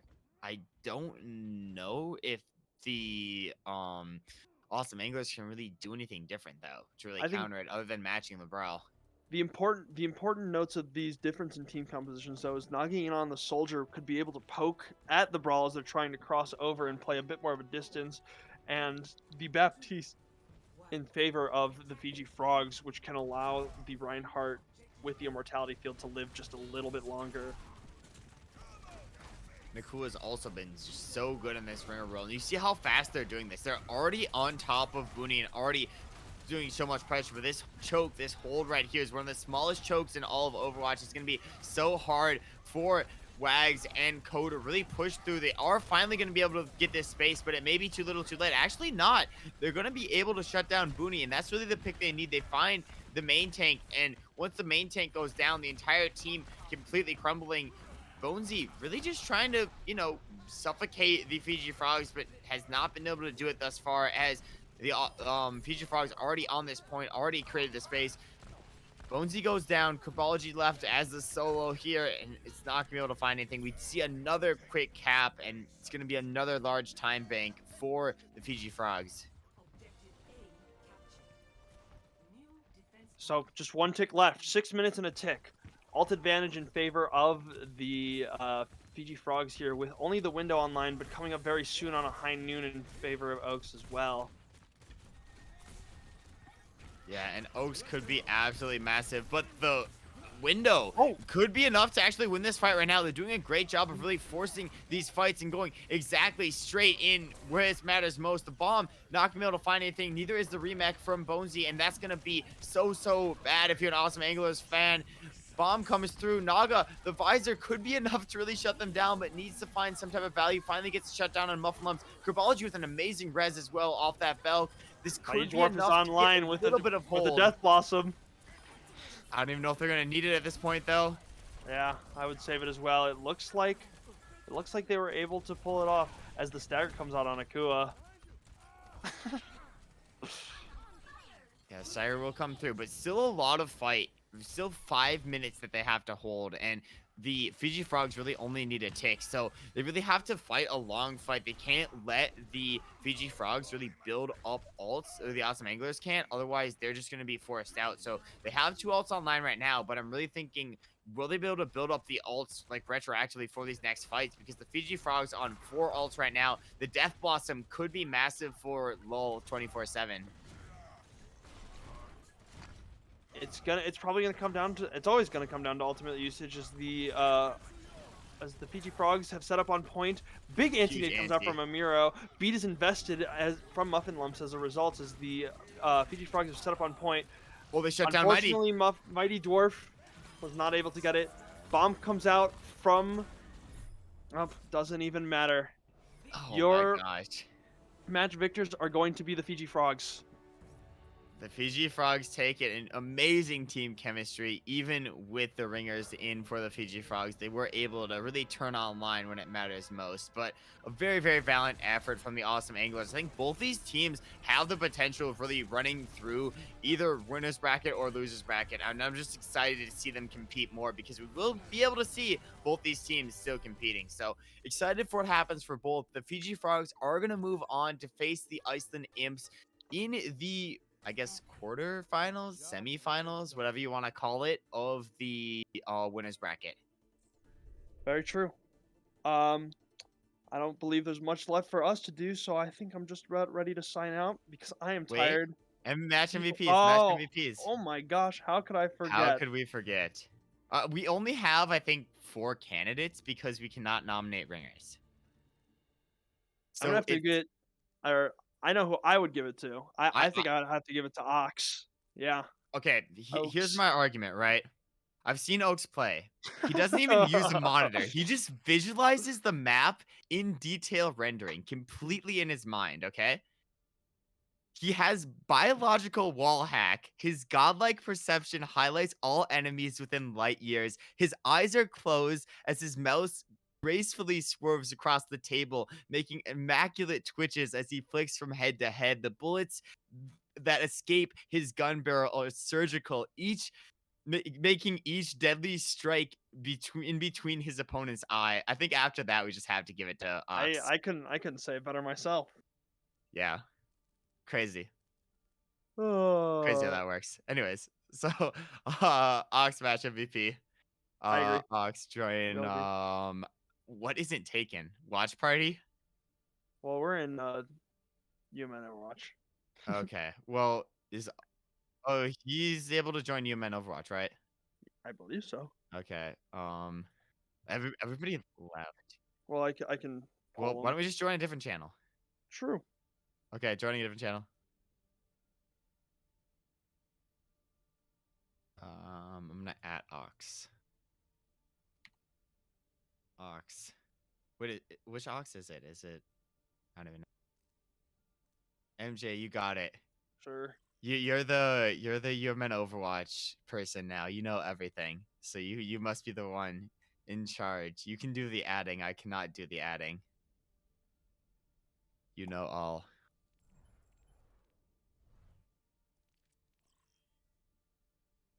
You will watch Genji now. Why am I MVP? Why are you MVP? Did you not hear my amazing explanation of why? I can read it again if you want. Okay. Oh God, don't even. Wait. Okay, I'm just gonna read half of it. Chat. Just read chat, honestly. But like, I've heard that you don't play with the monitor. You just visualize, the map yourself. You have biological wall hacks.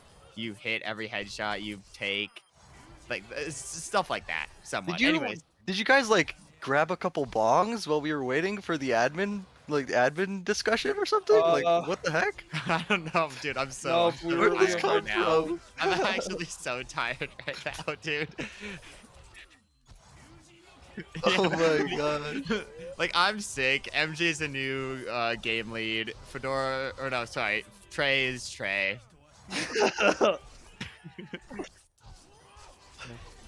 I mean, GG's.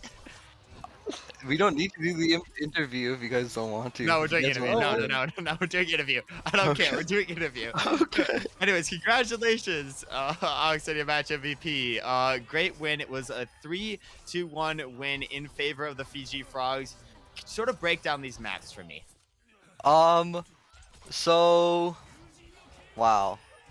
It started off on like not the greatest foot, cause Space Muffins, I believe their car broke, something like that, 30 minutes before the game. Oh, God. So GG. I was sitting in 1v1s getting absolutely dumpstered by Randy.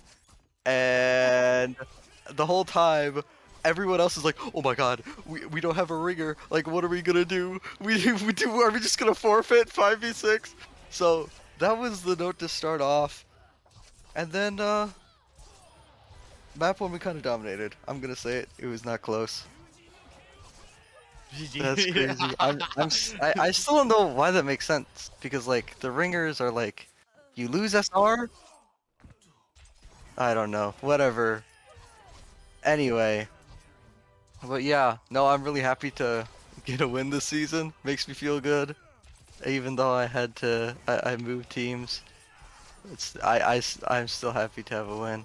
Yeah, how are you liking like meshing with the Phiji Phrogs? Because obviously, I mean, you had a ringer, or you had two ringers, and you had you, who is new to the team. So how is this team really meshing together? And do you think it has promise when it's obviously the actual Phiji Phrogs and Frogs there, Space Muffins there, the whole crew's there? I mean, of the people who are present, I really like the energy. Wags is a really great leader. I think a lot of people have heard some things about him, but I would say he's just a good guy. And like I really appreciate the leadership he had. Like he hyped us up, but he also like tried to keep us in, like so we wouldn't get too crazy. And then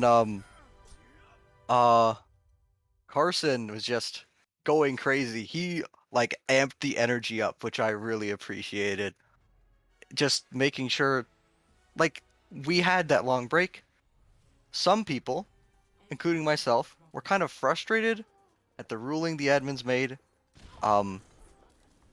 And after, like, if something like that happens, you can lose a lot of momentum, and he really made sure we were still feeling hype and into it, right? And I think if we didn't, we could have just gotten like reverse swept or something like that, which would have really sucked. But yeah, that was really helpful, and Muffin Lumps is really the heart and soul of the team. It's actually crazy. I didn't know him that well beforehand, but he's just really fun to play the game with. So yeah, of the people who are there and who will be there in the future on the Frogs, I thought they were really great, and I played with Alex before, and he's great, and we'll see how the team atmosphere goes from there. The Ringers were also really fun to play with. Randy and Lambo Jambo were great, so I had a great time. I'm so glad. Thoughts on the upcoming matches that you will have? I mean, you're definitely guaranteed at least 2 more matches for sure. One of them going to be next week or not next week, 2 weeks from now against the Iceland Imps. So, what are your thoughts on these upcoming matches? Do you think you have a chance of winning the entire upper bracket here? Oh yeah, 100%. The Imps are like the worst team, right? Uh, yeah. So I think Yeah, that'll be they're pretty pretty mid. free, Yeah. honestly. Yeah. That's all I gotta say about that. Right. And then I gotta ask, in terms of countering out the compositions that the Awesome Anglers were running, because they did a whole assortment of compositions, you feel like you're really like relying on sort of like the Wags on Ryan and the Diva slash off tank, sort of clutching up, or do you feel like there was like different strategies when you saw them run one composition, you'd flip one way or another way, or what was the thought process there? Yeah, there was definitely constant adaptation, especially in like the second map onwards, once it um once it got a little more competitive. But Once you I stop mean, running illegal comps, GG. No, no, sorry. I'm so upset. Anyway, yeah. So like, a lot of my personal game plan was like, I want to kind of deny a lot of Bonesy's value without sacrificing my life for it, and like that's kind of how I started. And then over time, it was like, well, they're switching Bonesy around from tank to DPS and back and forth kind of thing. So it was making sure we were ready, because there's a difference between having like a really strong tank line that just slams into you, right?